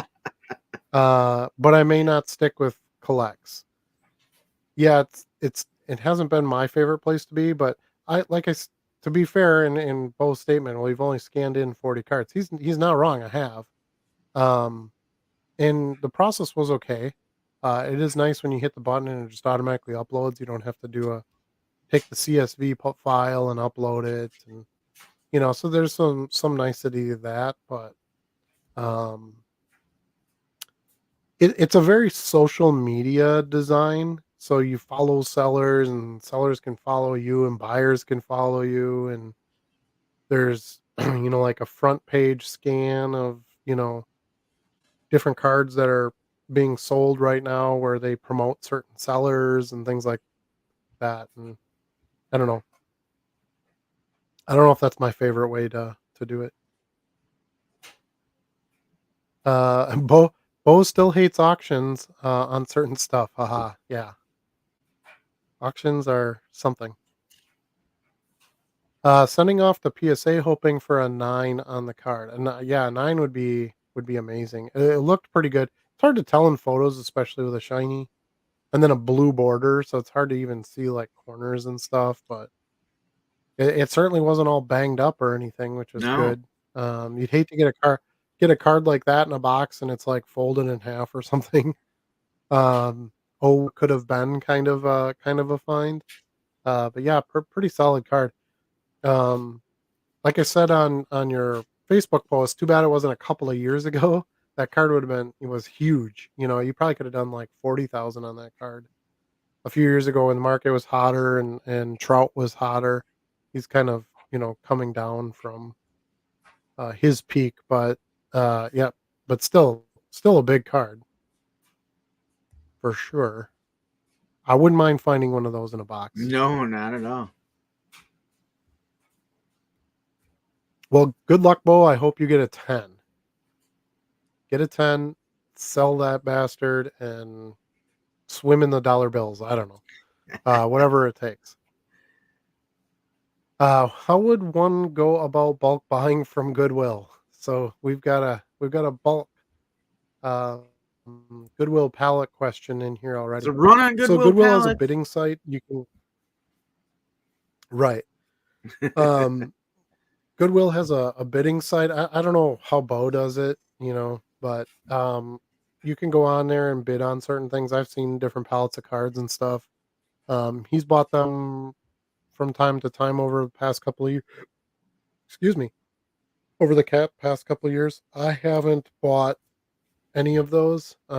Seems like you get decent stuff here and there, and then it seems like there's a lot of junk too, of course. So it's kind of a hit or miss. But obviously, this one was a big hit. In Card Dealer Pro, where is the spot to add in quantity? There is not. It's funny we get Yeah. this question a lot now. I'd like to see that There change. isn't. Yeah, I wonder if it's something with the way the CSV file gets generated that they couldn't put it in there. I don't know. But Well, I you know, can Charlie, put what it you on do the is you file. go right, but I wonder if the way Car Dealer Pro is set up that it can't go into the file for some reason. I don't know. It seems like it would be an obvious field to have there. I don't know why they wouldn't have it There's no reason they can't. otherwise. They just haven't So I'm developed thinking, it yet. well, there you go. But for now, no. So you have to go into the file itself and add that. I don't do it that way. I just upload everything as a single card, and then whatever I have quantity of, I just go in eBay and add the quantity. It's not really that big a deal. Takes me like 2 minutes. And then I want to be able to turn on the volume discount from CDP as well. If it's multiple quantities, I want to be able to toggle on the volume discount right there. So what I do for that is like once a month, I go into all of my listings and I just turn on multiple quantity discounts for all listings. And then any listings that had gone up since the last time I did it will now have multi quantity listings on. So that's kind of how I combat the you can't put it on there. Ah, see, I thought so too. Bo says there's a reason. It's something on the back end. Ted explained it, but it's super techy and I don't understand. I heard the same thing, Bo. There was something they couldn't. There's a reason they couldn't put it in the file because it screwed up the file. So I don't know why that would be. But yeah, it's I not still hard to go say in, it's and possible they just didn't want to put the resources to it yet. that could be too. Yeah, I don't know. It really doesn't matter. The fact is that you can't do it. So you have to do it in the file yourself, or you have to go on to eBay after and update the quantity. I like going on to eBay and updating the quantity for a couple of reasons. It allows me to go in and just look at my batch upload just to make sure things look okay for the cards that I uploaded. And then the quantity field is so easy to change. It's all right down in a row, and I don't know. I just go in and change whatever updated quantities I need to change. Yeah, and I always do it on the CSV file before I upload it. Yeah, and I think there's a few other people that do it that way too. So yeah, there is a way to do it before you actually send them to eBay. But you're right, you can't turn on the multiple discount though. You have to be on the side of that because you can't There's even do that actually in a the number file. of the like eBay profile fields that I have not been able to get to work, like your seller selling profile, your payment profile, all of those things I've tried doing a couple times and I can't get them to default the way I like. Yeah. So there's some things where you just maybe have to work with eBay on it after things are uploaded. Um, I don't know. I think it's similar to the reason why eBay only allows 4 items at a time at checkout. Yeah, that's annoying too. He said it's unlikely it will ever be possible. Not with There you that go. attitude. Right. Yeah. I haven't talked to Car Dealer Pro on it, but obviously, Bo talks to them pretty regularly too. So, um, seems like a question that's been posed, and now we have our answer. Bill says I'm new to Car Dealer Pro, so if I'm listing a rookie, do I add that under attributes? It should automatically be in the attributes. So when you scan it and it pulls that photo up, this is how I look real quick to see if it's a rookie or not. When you first list it and it shows like the front and back image on the overview screen, um, and you go under your photos, it has the little section there of like the listed information. It should say RC. So I look for that first because a lot of times what I'll do is I'll go change the title and I'll add RC in my title because I want the buyer to quickly realize it's a rookie card too, especially if it's not an obvious rookie. Yeah, I put it in the title as well. But yeah, you're right. It should But if yes, if you think it's Yeah, if it's a commonly scanned card and uploaded, it should be filling in there in the attributes field. But ultimately, yes, if you have to manually add it, you want to add it in that attributes field. attributes, Let me see what not my friends at attributes. college say It's about that. it's it's Colex. Oh, I couldn't resist. I couldn't resist. Yeah, lots of Car Dealer Pro techie convo tonight. I wasn't expecting that at all. Um, yeah, so I feel like some of us are sort of at a precipice where we're choosing, where to take our next directions, and we're all kind of feeling that out a little bit. So it'll be kind of interesting to see how things go um, down the road. But I'm very happy with my primary decision to choose a second store and then just keep kind of building on the little platforms here and there as it seems appropriate until I see things possibly change in the future where eBay doesn't become or relinquishes its king spot in card sales, which I don't think will happen personally. No, I haven't done anything with Fanatics either. Has anybody done anything with Fanatics? Sold on Fanatics, tried to list with Fanatics? So are they gonna be able to be a big player? I remember people used to list on Beckett and sell on Yeah, Beckett's website. I don't think anybody does that anymore. My one I'll tell you what my biggest fear is. I spend a ton of time building inventory and a brand and all that on one of these, I'm sorry, but fly by night platforms. None of these platforms have, real solid history behind them yet. But I spend, all my time and effort, and I put 40,000 listings on this platform, and then boom, they're like, "Yeah, we're out of business. We're not making any money. We're pulling the plug." Do you see what I'm saying? that is I not a don't want good to be. position to be in. I don't. That's a terrible position to be in. So I don't. I would rather spend my time continuing to build on eBay. The other thing I think about too, with we were talking about, I mentioned earlier, well, you could open a third store, a fourth store, a fifth store. Um, I was being a little, facetious in that statement because if you have two stores, let's say you're going to go to the premium on both, most likely, right? So you'd have 60,000 listings in each one, 120,000 listings, but you're going to sell so much then at a time that I don't think you'd ever need a third one. You should always have spots in both of those stores to list plenty of cards. If I got to the point where I had 120,000 listings and I wanted another store, I'm I'm at my own personal breaking point. I can't run it on my own anymore anyway.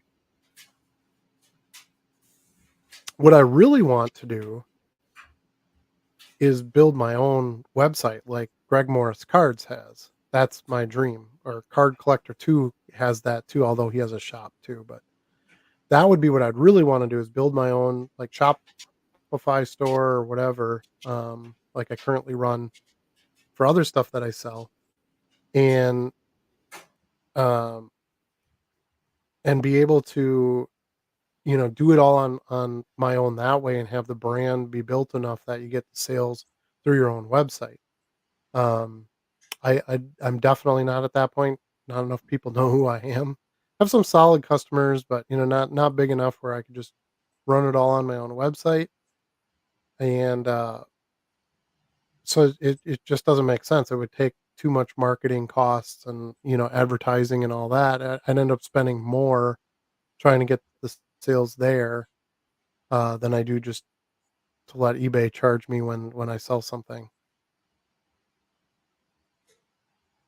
So yeah, that's kind of my take on the future, how to build the future business.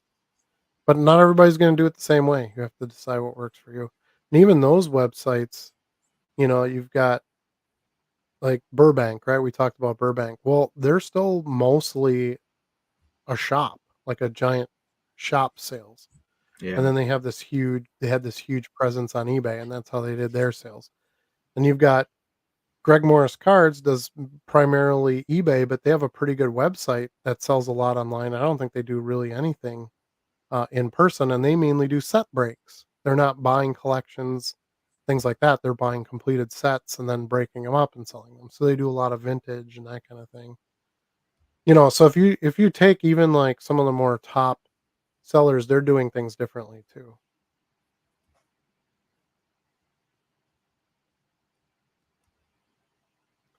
Oh, this one's gonna sting. How about Ah, them Brewers? I didn't say anything. I didn't say anything for the record. just when I thought we were getting tight, Bill. Just when I thought we were getting tight. No more CDP questions for you. I re- I really like this Bill guy. Notice he saved that for after we answered all his questions. I'll Right, just right. say this: Well, the he's no Brewers are dummy. positioned He's no well for dummy. the future.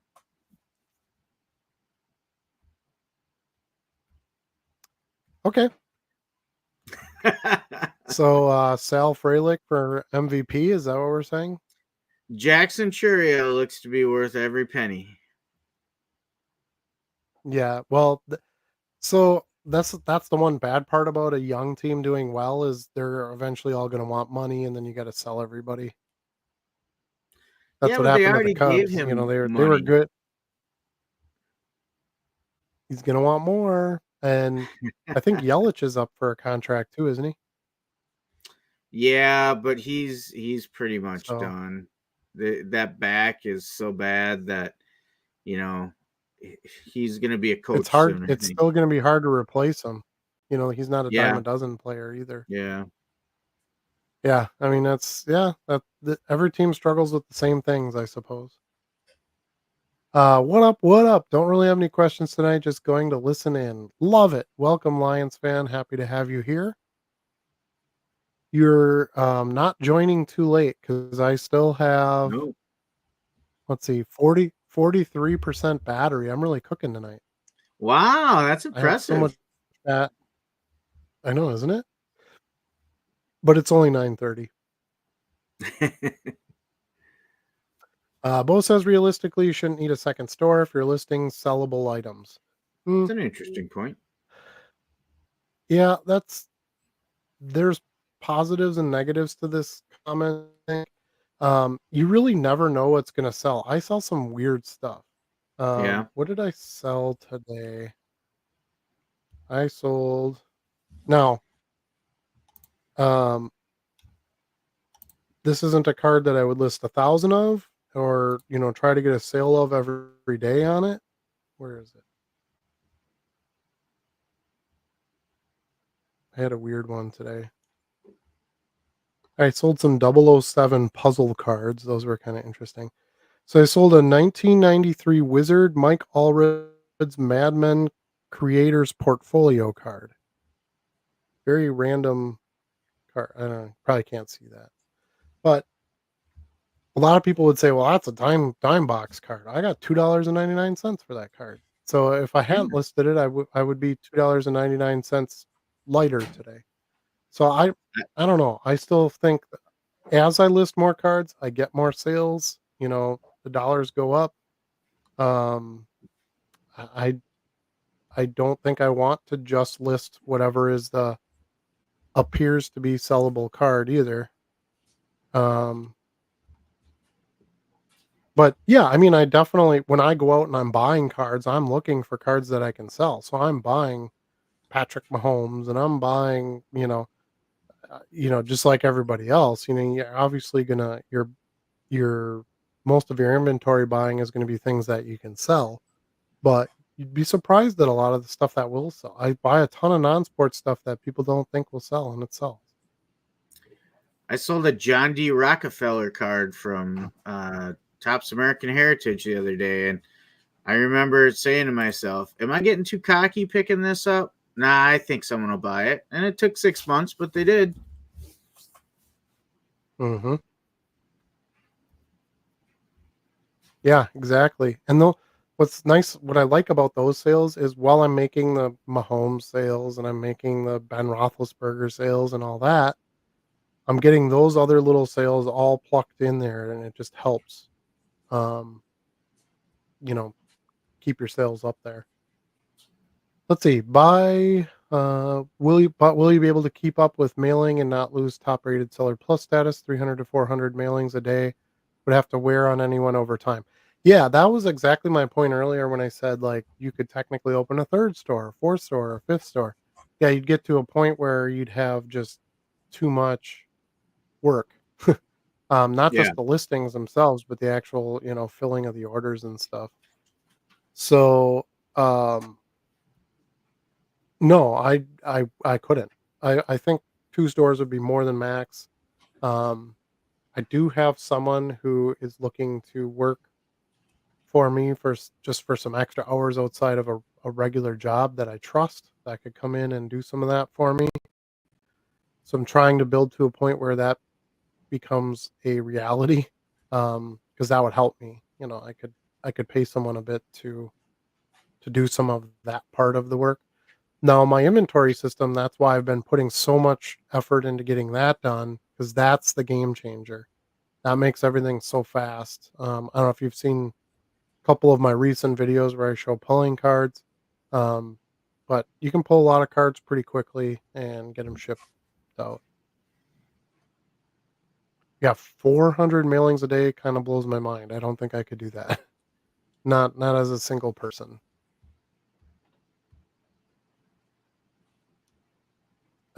Lions fan says, "How about them Tigers? Tigers look pretty good. Better than I Yeah. thought they would do." They won Yeah. again today, lead the series 2-1 now. Yeah, they're in a good spot. No Javier They're in a good Baez. spot. No, I think Riley Green is out. Like, they have a lot of people out and they're still getting it done. But they got pitching. I think they lost some arms there too. Like, I was looking Yeah. at their injured list the other day and I was like, holy cow, this is like it's all, if you look at the war on their roster, if you're a stat nerd, it's gonna be kind of ugly. Right. Well, as long as they keep winning, right? Yeah. Let's go Mets. I bet you didn't think the Mets would be the ones to take you out, huh? Well, I not only did I think that, but I didn't think they would take out the Phillies. I thought there was no chance they took out the Phillies, but they did that too. Mhm. Yeah, it's mm, yeah, the Phillies, they're almost a sure thing every year, right? To be kind of there at the end, if you will, and yeah. Yeah. You gotta have that Cinderella too, that just makes it more fun, I think.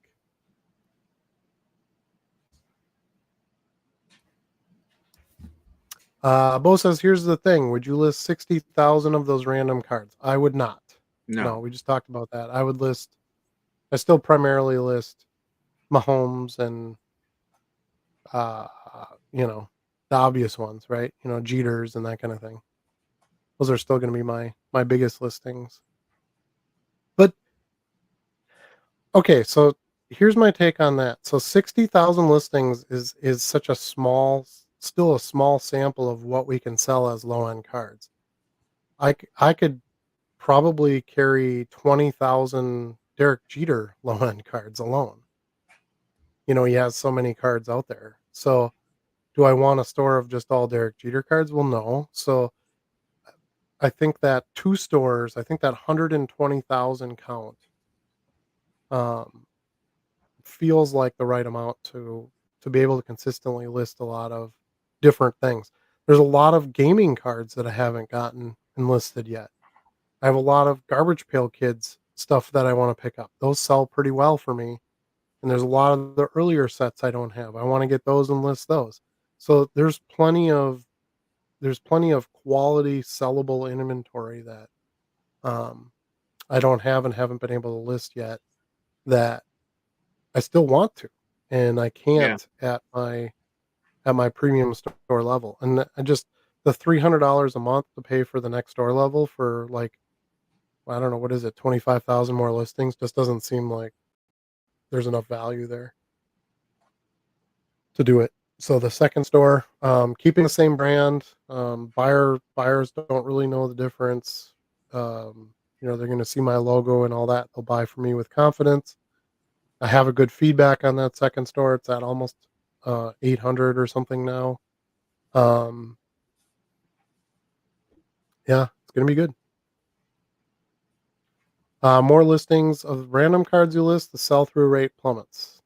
I'm okay with that as long as I still am getting sales.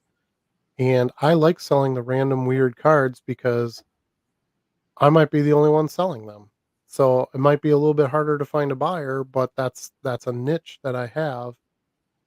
I sell way more of the random non-sport crap that I buy than I do most other things, and I get good money for them. They sell better, like dollar-wise. I can get them really cheap. I can get a lot of those random non-sport cards for 5 cents to 8 cents. I can't get Patrick Mahomes cards for 8 cents. So yeah, sell-through rate is higher, but I gotta pay to get those cards that have the higher sell-through rate. So Yep. I'm willing to sit on those cards. It's not that big a deal. It's a small capital investment. Takes a while to sell them fine. In that big Roethlisberger sale that I got this past weekend, it was like 50% random base cards, like rookies and stars base cards and, you know, playoff absolute base cards and stuff like that. That a lot of people would see those as cards that don't have great sales. And I'm going to list them. And the benefit of having more listings is people will buy more cards. They should be buying more multiples of cards, especially if you offer them a deal.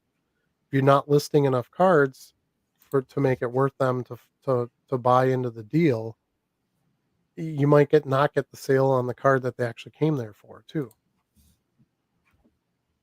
So, but I feel like at 52,000 listings or whatever I'm at now, I don't feel like I've listed every card that I would really want to list. Where I'm like, "Oh, I don't have any, this is it. I've listed every Derek Jeter card. I've listed every Patrick Mahomes cards. I've listed every Brett Favre card. I don't really have anything good to list." And no, that's not true. There are tons and tons and tons of cards that I still want to list. So, and I'm not as concerned with my sell through rate as I am my income. If whatever I can do can push up my income, then it's worth my effort to do it. If my sell through rate goes down some because I'm not selling the hot card of the moment, but I have more things for sale and I can get more sales, um, that's still better for my bottom line. Especially like I said, if I can get buy the cards cheaper. It might just be a little bit different philosophy too in sales. Whatever. Like I said, there's a million and one ways to do things. You got to figure out what works for you. Lions fan says Javi Baez being out was the best thing that could happen to the team. I absolutely love the pitching chaos lineup. LOL. Yeah, that's what I said. The pitching, um, pretty solid. I think that's what he's referring to, right? Pitching. I don't know what's pitching chaos. Is that something? Is that what they call them? They've had to cobble together their rotation Yeah. because of all the Right. injuries and stuff. So Yeah. But they're doing it. Average Daves is here. He says, "Get your Tariq Scoobles listed. Been digging in old boxes for his stuff." I don't have a ton, but yeah, I listed a few as well the past couple days. Um, Sold a couple of the ASG cards. Those have been just straight money. Um, yeah, I don't have any but I listed. don't have a ton of it. It's all in See, my and dime box. that's my point. You're like, oh well, you have 60,000 listings. You just shouldn't need a second store. I don't hardly have any Tariq Scoobles listed. I barely have any Paul Skeens listed. I barely have. Now, do I have too many Barry Larkins listed? I guess there's an argument for that, but what are you gonna do? Go take down all your Barry Larkins and then list your Tariq Scoobles so that you can increase your sell through rate? I don't know. That doesn't. I also sold a really cool Barry Larkin card the other day, ironically enough, since I used him as the example. So, yeah, I wanna list as many cards as I can in a place where I know there's buyers. That's been my basic business strategy this whole time. So, I feel like eBay is where that gets provided the best. I have been selling more random '90s cards than current players lately. Yeah, I do too, Dan. That was actually my bread and butter. The whole reason I got into this as a big side hustle and now a job, was I started selling random extra Favre cards that I had, and I was selling a ton of them, and I was making money on it. I'm like, "What in the hell? People want this stuff?" And, yeah, so I don't I don't take, like I wouldn't take, like, 1990s Pro Set football and list all the commons. Like, I'm not gonna do that, but I'll list the Michael Irvin cards, I'll list the Barry Sanders cards, I'll list the, Troy Aikman cards out of those sets, the Deion Sanders. Why not? They sell. So, Yeah. yeah. And the great part is that some of those you can get in nice, quantity too, which I love because I can list as a matter of fact, while during the show here, I just had a sale. Let's see, what was it? And it's a Favre card. I know you guys are all shocked. But I just had somebody buy 15 copies of 1995 Fleer Metal Brett Favre's for $32. So those quantity listings are awesome. Dan says 80s and 90s. Yeah, I sell a bunch of 80s too. The one area where I kind of struggle with 90s, other than a few of the obvious names, is basketball. I don't sell a ton unless it's Jordan. Sell a little Barkley, a little Pippen, but some of those basketball guys I have a harder time selling. And then other ones like surprise me how well they sell. Um, Trying to think of a name right off the top of my head, but yeah, so but that might also be because I don't have that many listed. I don't do a ton of 80s and 90s basketball. I'm just kind of picking some up here as I go through, random lots or collections or whatever.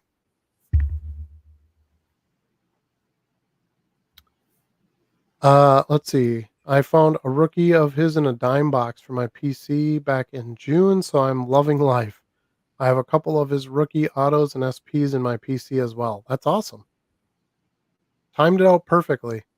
The For PC, that's great. Then that makes a lot of Right. sense. For me as a seller and a pitcher, I sell any pitcher as soon as I possibly can. Remember Louis Skill Yeah.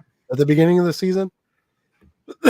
Sold a bunch of those. I had some Prism rookies. I actually pulled a Prism Auto rookie out of a blaster box. Sold that sucker as fast as I could. Um, they just don't. They just value wise, Now especially, you just couldn't don't come give one away. around as well. Yeah, right. I get a lot of sellers messaging me to leave some good feedback even before I get the damn card.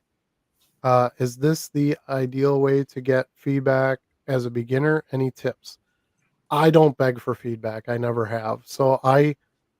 If a customer buys a card from me, I have it set so that it leaves them feedback as soon as they pay.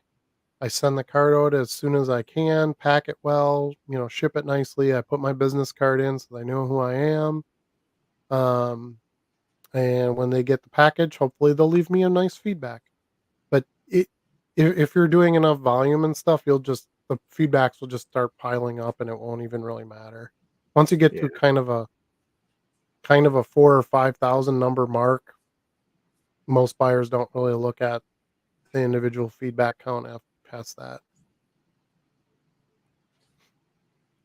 Yeah, I find it a little invasive. I've gotten a few of those messages too, and some rather long messages. Like I Yeah. had one seller tell me her whole life story of selling and ask for feedback, and I'm like, I didn't even get it yet. Mhm. didn't even get the car.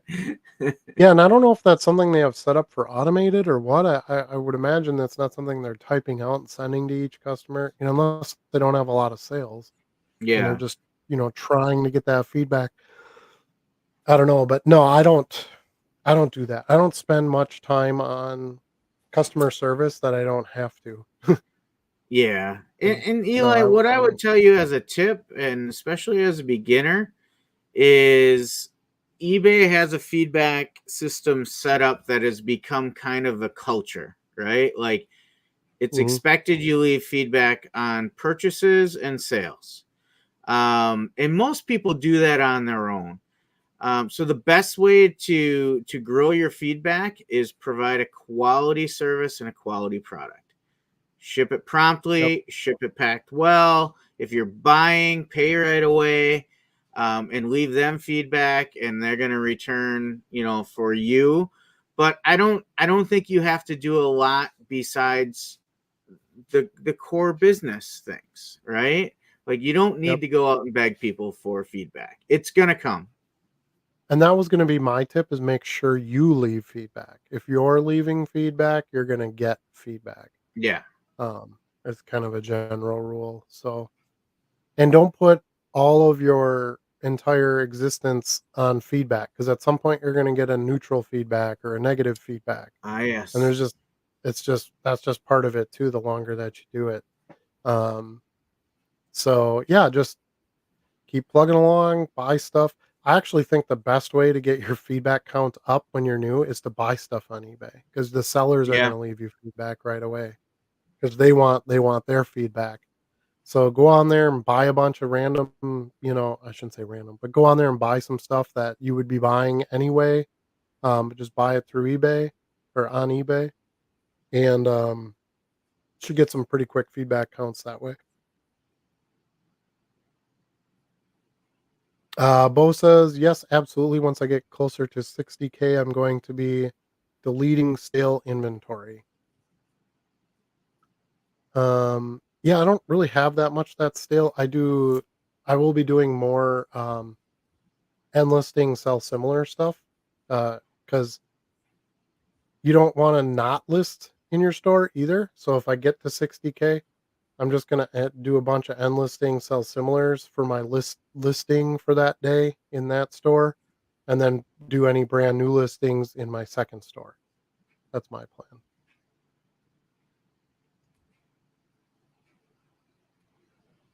Charlie, you look confused. Well, I guess I'm thinking to myself, do you? Because we've talked about when you end and sell similar, right? Like it resets the clock on it. Yep. So do you think you don't have that much that's been in your? I mean, with 50K plus, you think Hmm. there's anything really old in your inventory that you wouldn't Sure. be able to spot now because the clock resetting all the time? Yeah, possibly. Still doesn't mean that it's not going to sell at some point. True, true. Yeah, So, and when I was pulling in the last video where I was showing I was pulling orders, I had two sales in that one day that were from my very first bags that I made last year on December yeah, 7th was the yeah, first day that I made bags. And I'm looking at those older bags and they're all getting pretty skinny, the ones that are still there. So they're all getting sales. Now that's the yeah, best way for me to measure how old something is because that's the first time I started dating it. Does that make yeah, sense? yeah, So do I have stuff that I listed before that? Yeah, of course I do. Do I know exactly how long it's been listed, especially if you ended listings and sold similar? No, I don't. You're right. yeah, Um, is there a card that's been listed in my store for 2 years that hasn't sold yet? Sure, I'm sure there is. But yeah, no, let's say okay, no, no, no, no, no. The argument to this. So now let's say anything that hasn't sold in the last 2 years, I wipe all that out, and now I'm listing other cards. Doesn't mean that those cards are going to sell either. that's true. That's true. You know, Yeah, and as now I if you're listing all Shohei Ohtani cards at under market price, are you going to sell every one of those?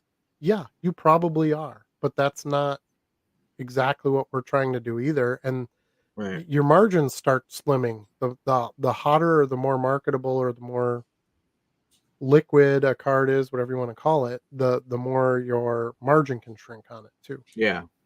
So if I paid a penny for that card and I listed it 2 years ago and it still hasn't sold, I don't see why I wouldn't just still leave it listed. Yeah.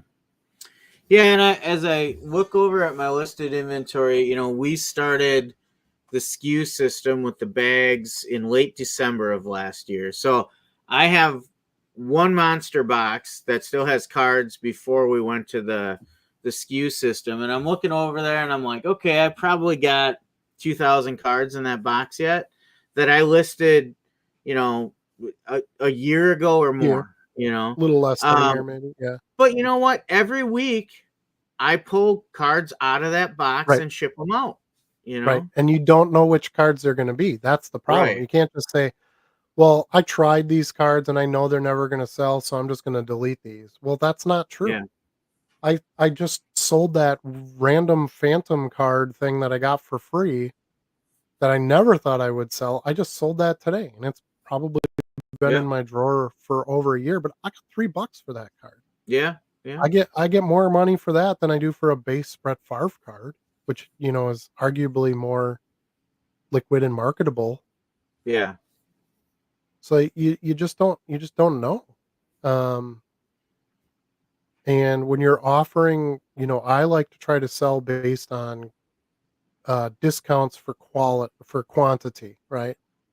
So if I'm gonna do that, I wanna list as much stuff as I want as much stuff listed as possible because that's how you're yeah. gonna get those better quantity sales. So that's my take on it. Now, should I just get rid of everything I have and just put all my money into Jordans and then sell those? Sure. I guess you could do that. That's more liquid if you can find,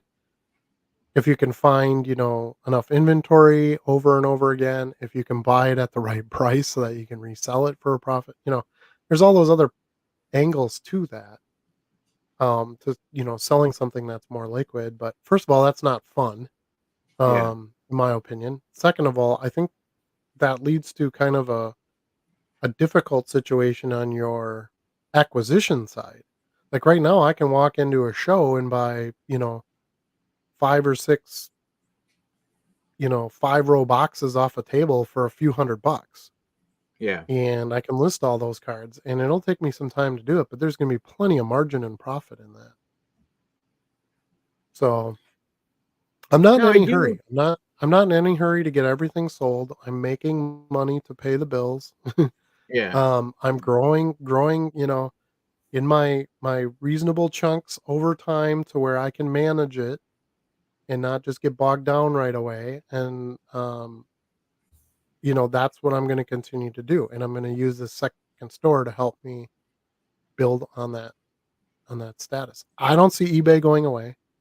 I don't see cards selling on eBay going away. I don't see any other platform taking over eBay in card sales. Yeah. So,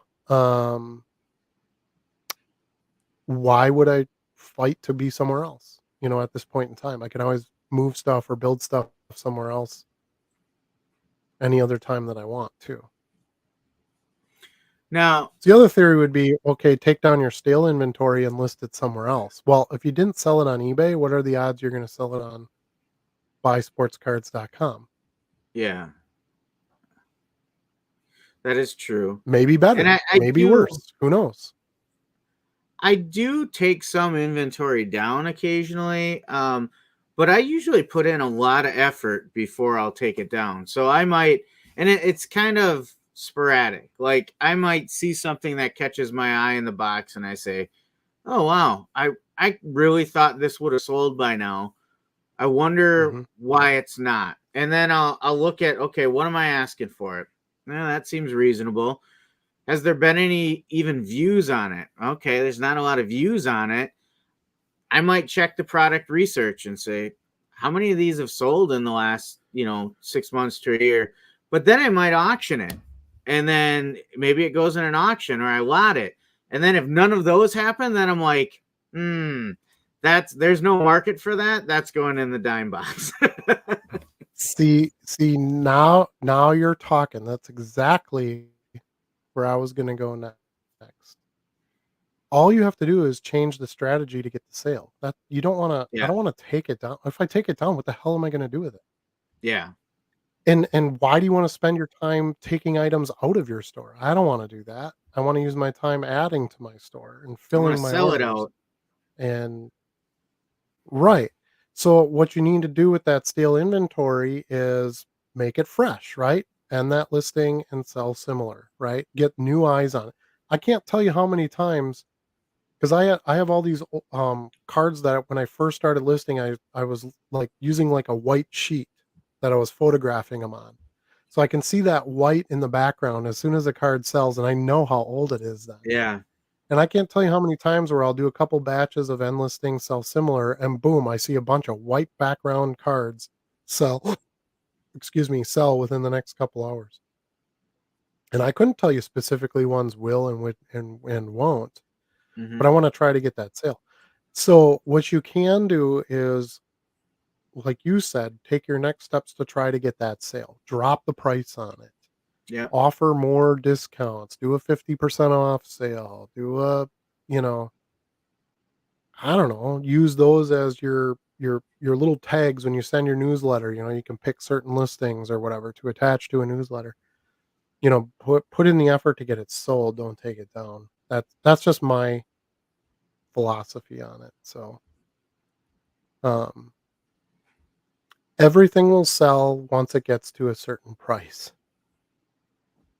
And if your margins are good on it, if you paid 2 cents for a card and you eventually got to drop it down to 15 cents to so I guess that's a fair argument. If you're taking them out of if you're delisting them and then you're putting them in like your dime box or something and taking them to a show, Yeah. that's a fair argument because you can maybe get your sale there. Hmm. If you're having trouble getting it online, but I don't sell I don't really list any cards that are unsellable. I don't list like super common late 80s, early 90s base cards. I don't. They're always going to be a name player or something like that. There's a market for, I would say, any card that I have listed, other than, like I said, some of the weird stuff, some of the non sport weird. But those are some of my best sellers too. Look at you scrape my basketball sales, right? Or you used to anyway. I used to. Yeah. I haven't in a while.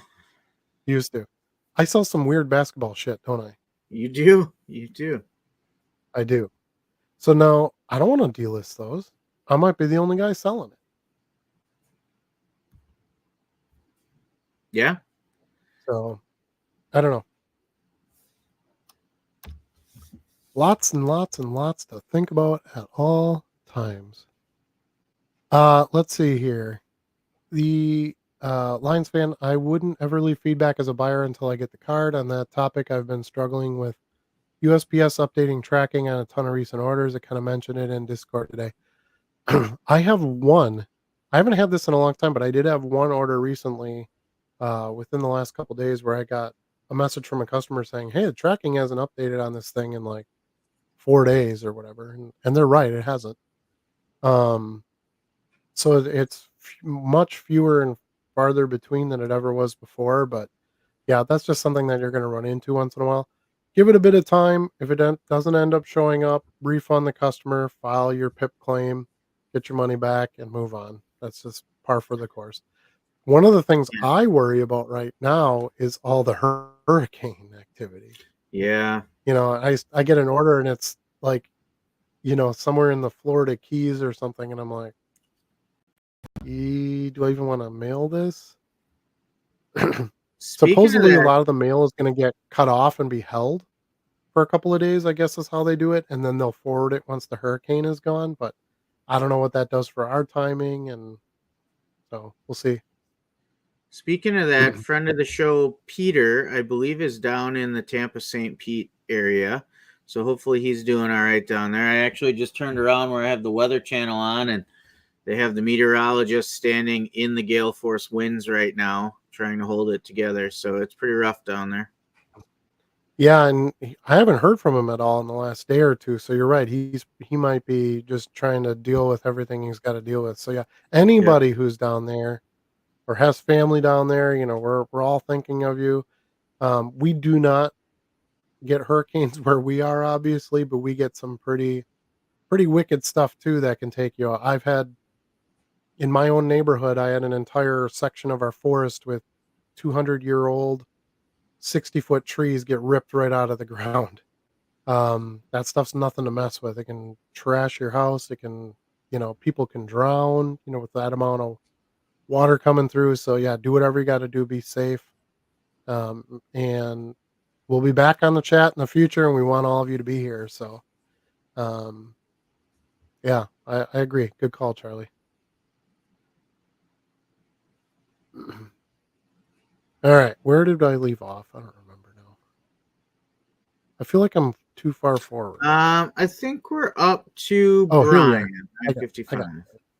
Yep. Brian is listing the old-fashioned way, using his camera on the phone. How many listings a day would you aim for? I do want to use a scanner eventually. Dude, I'll tell you what, that's how I got to like 30,000 listings. I did them all on my phone with my camera. And I still think that's a great way to start out because it allows you to grow slow enough so that you can learn what you're doing. Um, and you can learn how much you can manage. You can start to really nail your processes on how you're doing your inventory, how you're doing your shipping, what shipping supplies you want to use. Get a nice space set up in your house or your office or wherever you're going to be shipping from, and be ready to go. So as you're getting more orders, you can handle those numbers. So I think there's nothing wrong with taking a picture with your camera on your phone and listing it. I still do that for a lot of listings.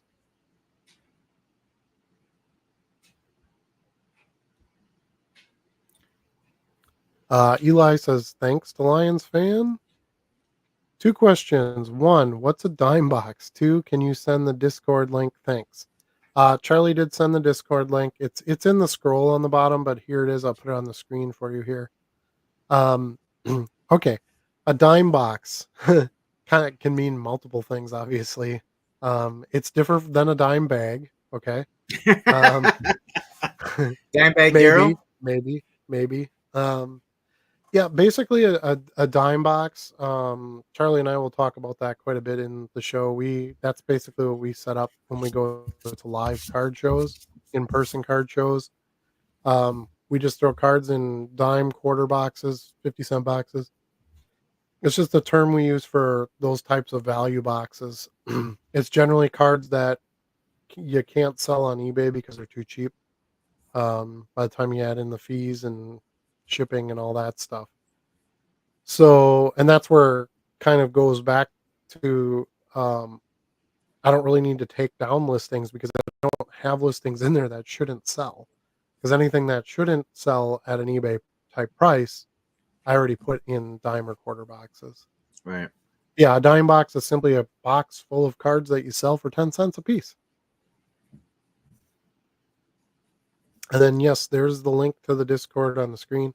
I know it's kind of an annoying link. Discord kind of has these weird little invite codes that are a lot of gibberish. If that link doesn't work for you, or you can't type in the link for whatever reason, just go to Discord and search the dollar box, which you'll see the name on the screen there. Search the dollar box server and you'll find us there. We've got probably a 13 or 14 channels, I think, on there now, of different topics, relevant topics to what we do. Um, Listing counts, pickups, sales, eBay tips, suggested blocked bidders and buyers lists, stuff like that. Things that could be really relevant to someone selling cards Always on good eBay. conversations going on. Good conversations and lots of good tips shared in there. Like I said, I've taken a lot of tips out of there to my business, and we all do our best to try to provide to the community as well. It's a give and take, right? So you go in there and share some of your tips. Hey, I'm a new seller, and this is something I've learned on eBay, that I want to share. Um, Kind of goes back to the reason why Charlie and I started this show. I was the grizzled vet who'd been selling forever on eBay with a bigger listing count, and he was just getting started. So it's good to have that perspective back and forth. He was bringing in things where I'm like, oh, I didn't even know they did that now. And I could come back and say, well, I tried that, but here was my experience on this. And we could all learn from each other. And I think that's the best way to share for sure.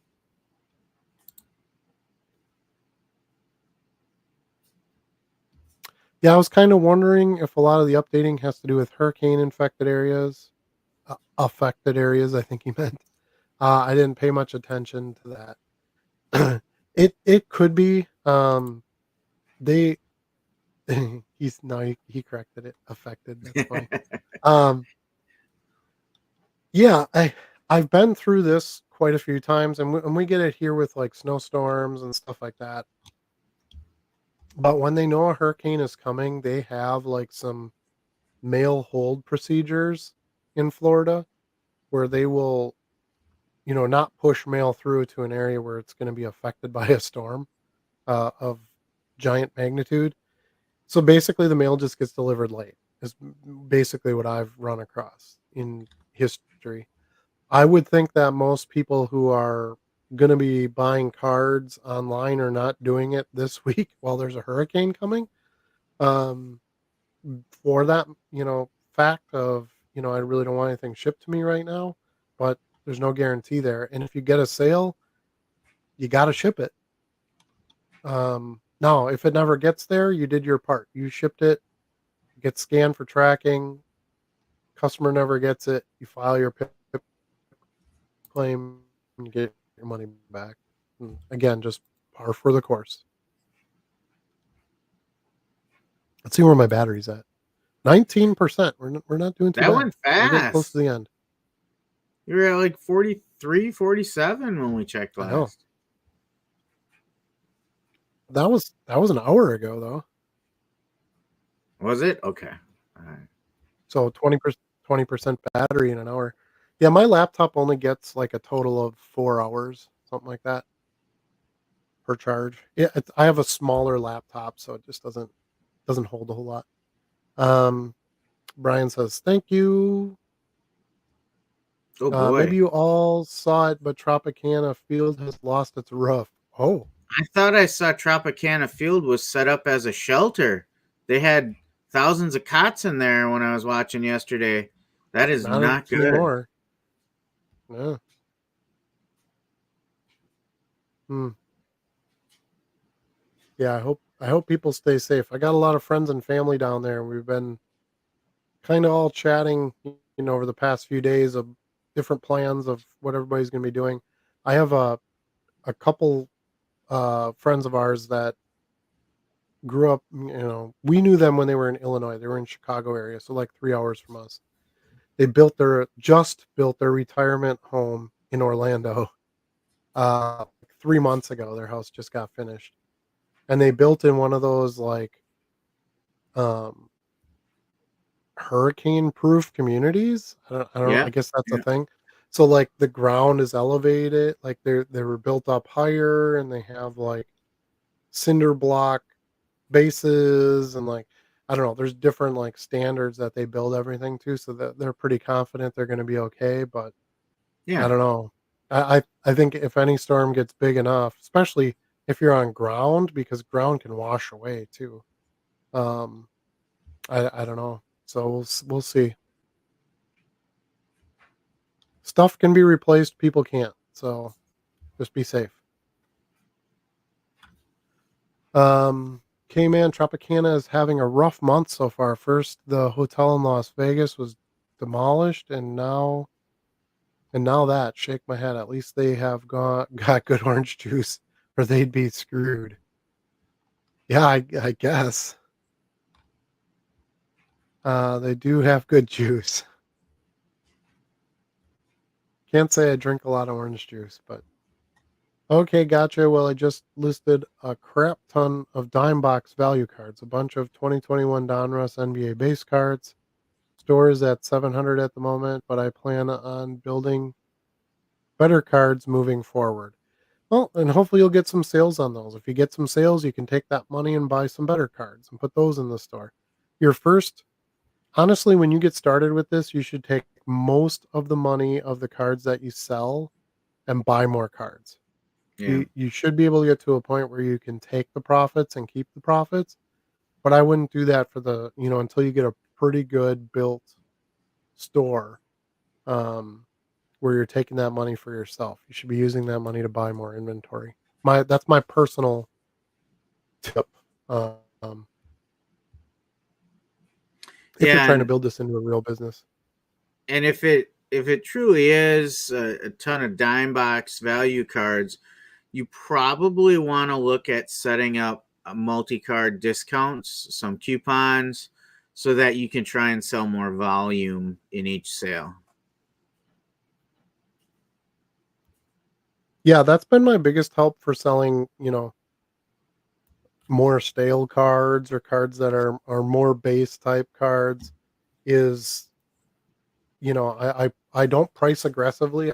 I price, um I'm a Nike product, not a Skechers product, is the way I always like to compare it. Nothing wrong with Skechers, but it's not the same market as Nike.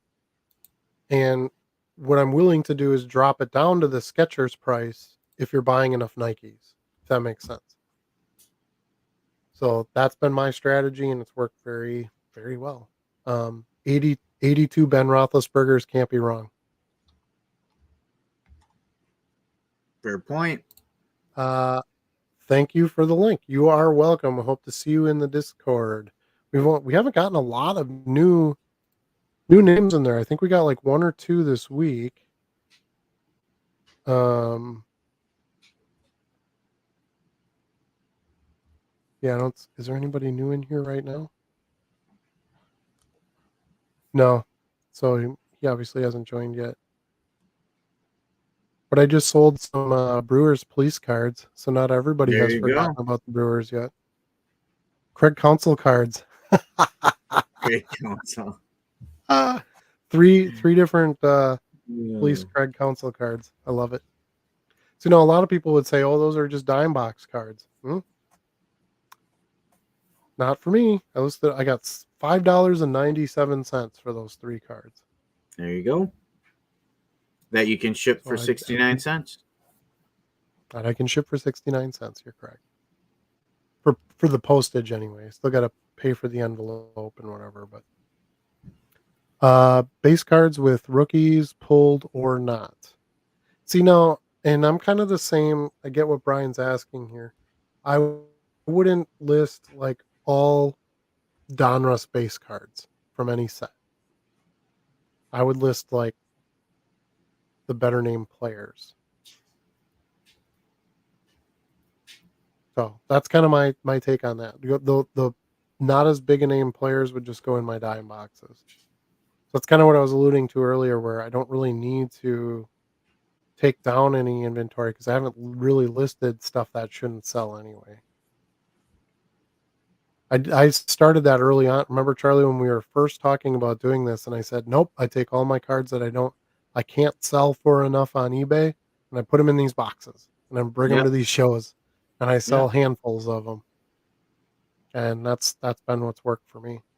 Now, could some of those have sold for $2 here and there on in the online store? Sure, they could have, but I felt like those were, if anything was going to turn stale, that would be the stuff that would turn Yeah. stale the easiest. If Mother Nature wants to destroy something, it's gonna do it. Yeah, nobody, nobody has defeated Mother Nature yet. Mother Nature is Or one time. zillion, 1 zillion to zero.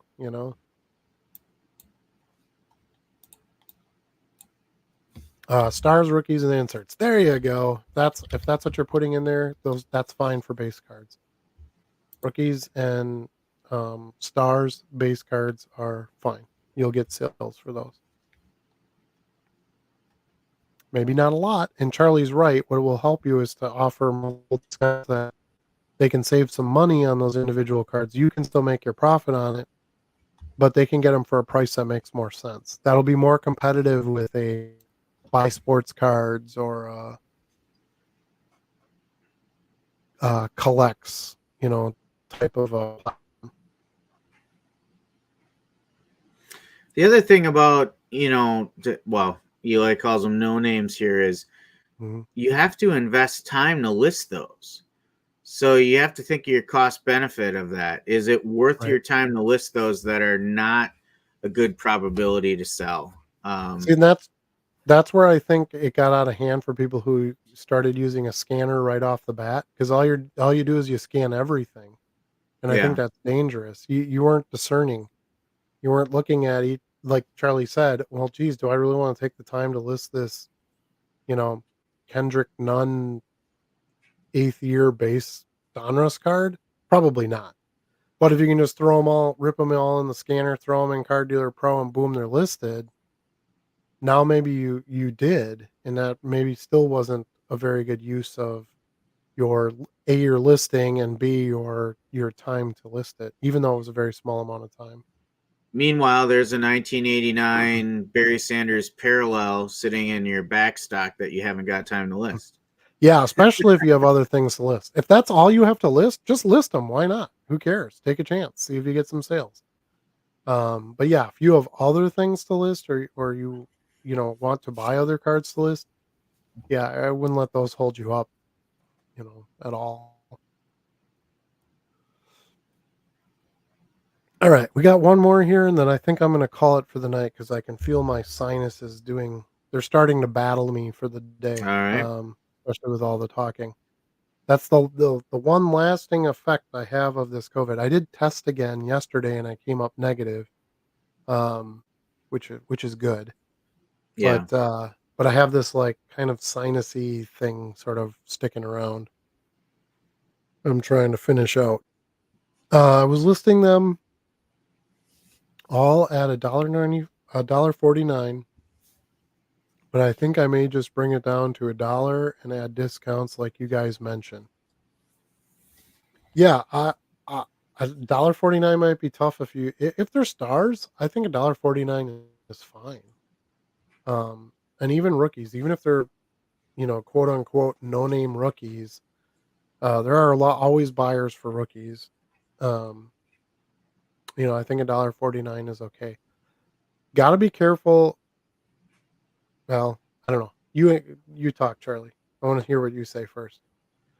Well, the rookies, I think, especially if they're modern rookies, like new rookies, because it may be 3 seasons before you know if they're going to be something or not, right? So I always take a chance with new rookies. But those older guys that what they have to offer now, they've got no, accolades. They've got no MVPs. They've got no Pro Bowls or All Star games. They've got no championships. They've bounced around for 5 different teams. Like, what kind of commodity that is. Unless it is some kind of folk hero to that team and that team's fan base, really no sense in me spending a lot of time on it. Yep, I agree. Yeah, when it's a low end set.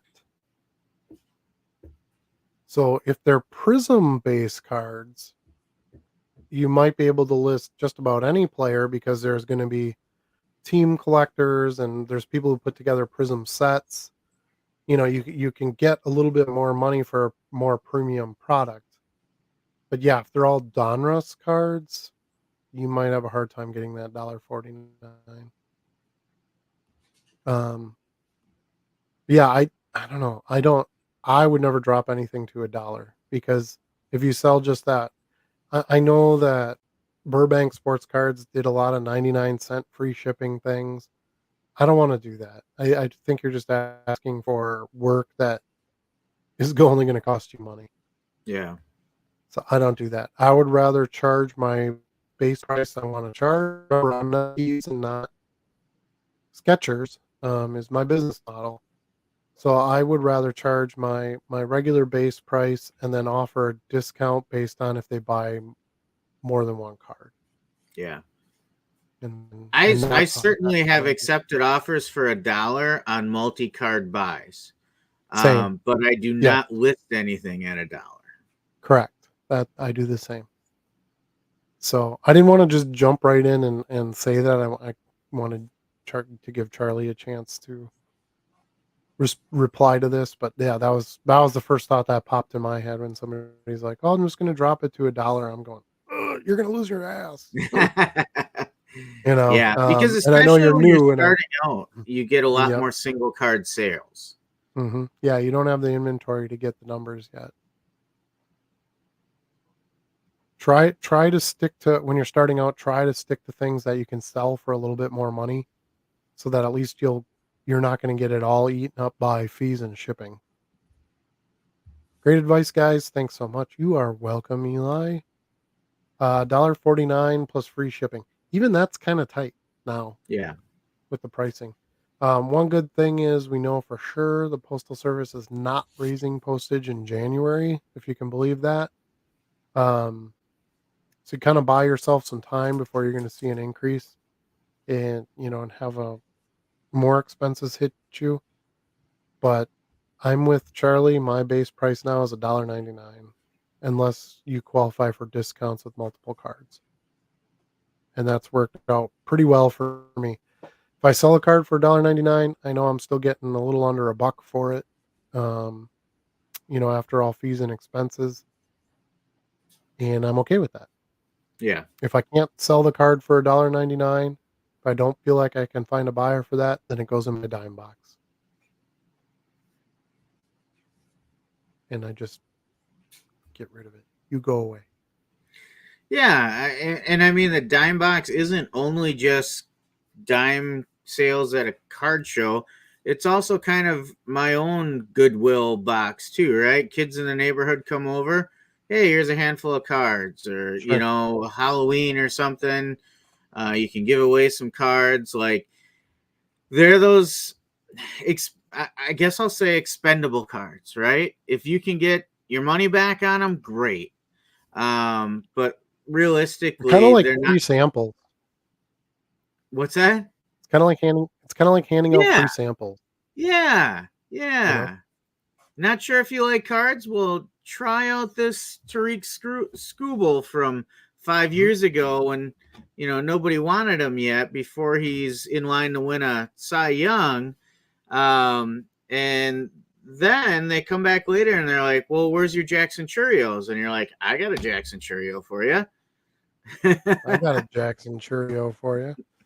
Yeah, and who knows? 2 years from now, Jackson Churio might be, Keston me or what's that other guy's name? Who's big? Jackson Merrill. No, he played for the Brewers. He had Oh, like a couple of good games, and everybody thought he was the next best thing. Keston Asian Hero. player, Keston Hira. Now no Yeah, one cares. And yeah, when I got the reason I mentioned him is I got a pretty low numbered card out of a Panini National pack back in like I don't remember when that was 2018, 19 when he came out, yeah.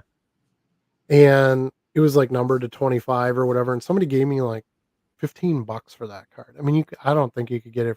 I don't think you could get $5 for it. No, Yeah. Although he you was know. lighting it up in the minors again this summer. So just because one thing looks like it's the big thing now doesn't mean it's going to be down the road either. Look at all the Justin Fields stuff. Look at um, Herbert. Look at Trevor Lawrence. Quarterbacks are probably the easiest thing to look at because everybody knows who they are. Um, Mac Jones Oh, is a Mac great Jones. example. I mean, he had a big card get pulled, and somebody paid what $250,000 for that or something. Yeah, yeah, His Prism Black, and it's like the guy hasn't won a game yet. So yeah, I'm kind of the philosophy of when you can get the money for it, sell the darn thing. Unless you truly believe he's the second coming. Like I didn't sell any of my Mahomes rookies, thankfully. Um, because I was getting them cheap in 2017. I bought a couple of Optic rookies for less than $50, which sounds crazy now. And I pulled a couple out of boxes. I have a game used jersey rookie card of his. And now I sold every other player from that year. I sold the Christian McCaffreys. I sold the Alvin Kamaras because that was a pretty good rookie draft or rookie class.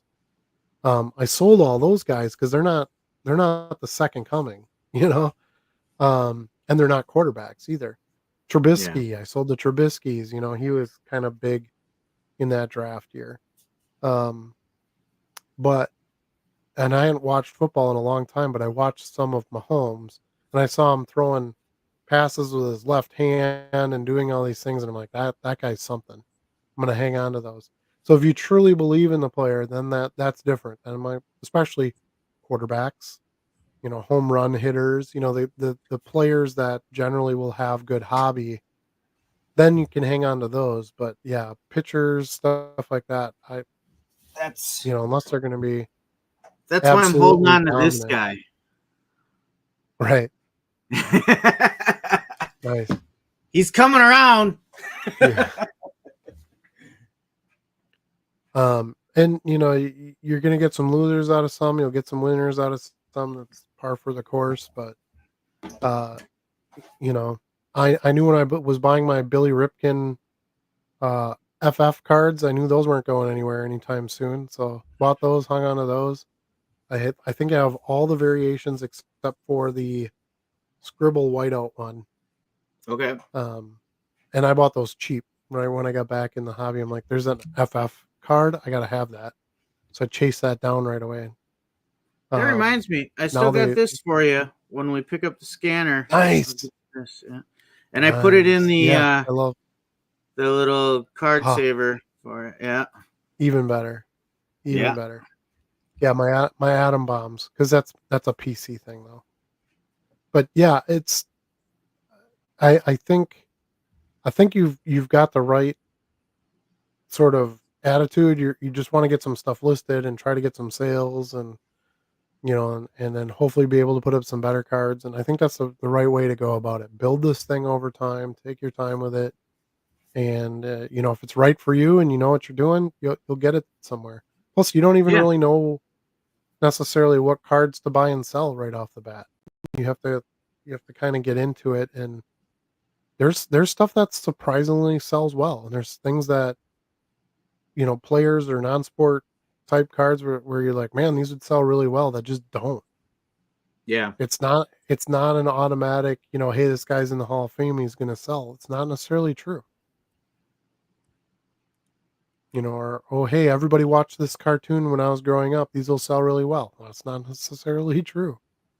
So you kind of got to get some time in it. All right. Anything else you want to add? I don't think so. It's good return after missing a week. We had plenty to talk about today. Looks like the Yankees won today, the Mets won today, Detroit, and the Dodgers are leading 6-0 as we get ready to sign off today. So, full disclosure, I am not a Dodgers fan by any measure, but I'm a huge Otani fan. And I'm just happy that that dude finally gets a chance to rake in the playoffs. Because certainly he wasn't the reason the Angels, never got there. I still can't understand how the Angels were never good with that lineup that they had. And he was Yeah, pitching. And he was a pitcher. He was pitching lights out besides. Like, all you needed to do was have a few guys around. It's got to be coaching staff or something. I don't know. Um, but anyway, I want to see Otani have some playoff success. I think it's good for baseball. Yeah, Max says pitching, and he's right. It is pitching. yeah. Um, Otani is 1 for 2 with 2 RBIs and 2 walks so far tonight. 2 RBIs, and that was one hit. Gotta love that. One RBI, 2 walks. Oh, I thought you said 2 RBIs. Okay. No, they don't want to pitch to him. They've been walking him. That's what Derek Jeter told them to do, so I'm pretty sure that's what's going to happen all series, which that kind of stinks, but I get it. Oh man, now we're getting messages. Yeah. All right. Let's pop these last three and then we got to go. 4. Rendon's contract and not on the field. I Mookie just homered listed tonight. the 50 Mookies. Let's go Dodgers. And that's another thing you can do is try to take a quick focus on just scanning in players that are currently selling or in playoffs, whatever. I'll do that quite a bit. I pulled a bunch of cards today. I listed a bunch of Otanis today that I had still stuck in my backstock. Thank you. Last question, please. If I delete the listing, do I get the listing space back? Like if I have 700 and delete 100 cards, do I have 400 left? Yeah, you get your listing count is the total amount. So if a card sells or you take down the listing or whatever, you get that spot back. Trout doesn't play anymore. Yeah, I'm aware of that. Unfortunately, injuries for him. Same thing, the back, right? The back is, Yeah. and he has a degenerative disorder now besides, so it's never going to get better, which is sad. And the Astros in the same division, much better team. Angels probably bottom 5 franchise in MLB. Yeah, I agree, and I've watched them too. I get it, and they never make the playoffs, but it's just, man, you'd think when you have that kind of, and you're right, Trout didn't play a whole lot while Otani was there, but yeah, it's tough. But it seems like they should have been better than what they were, for Yeah. sure. So, all right, that's it for me. Any parting thoughts? Peace out. Take care of each other. Remember, you can't sell what you don't list. We'll see you all next week, 8 o'clock Central Standard Time on every Wednesday, except last week because of my stupid, human body self. We're all just blobs of carbon, right? Where there's only so much we can do sometimes. Um, but we plan to be back every week going forward. So hopefully we'll see you all back then.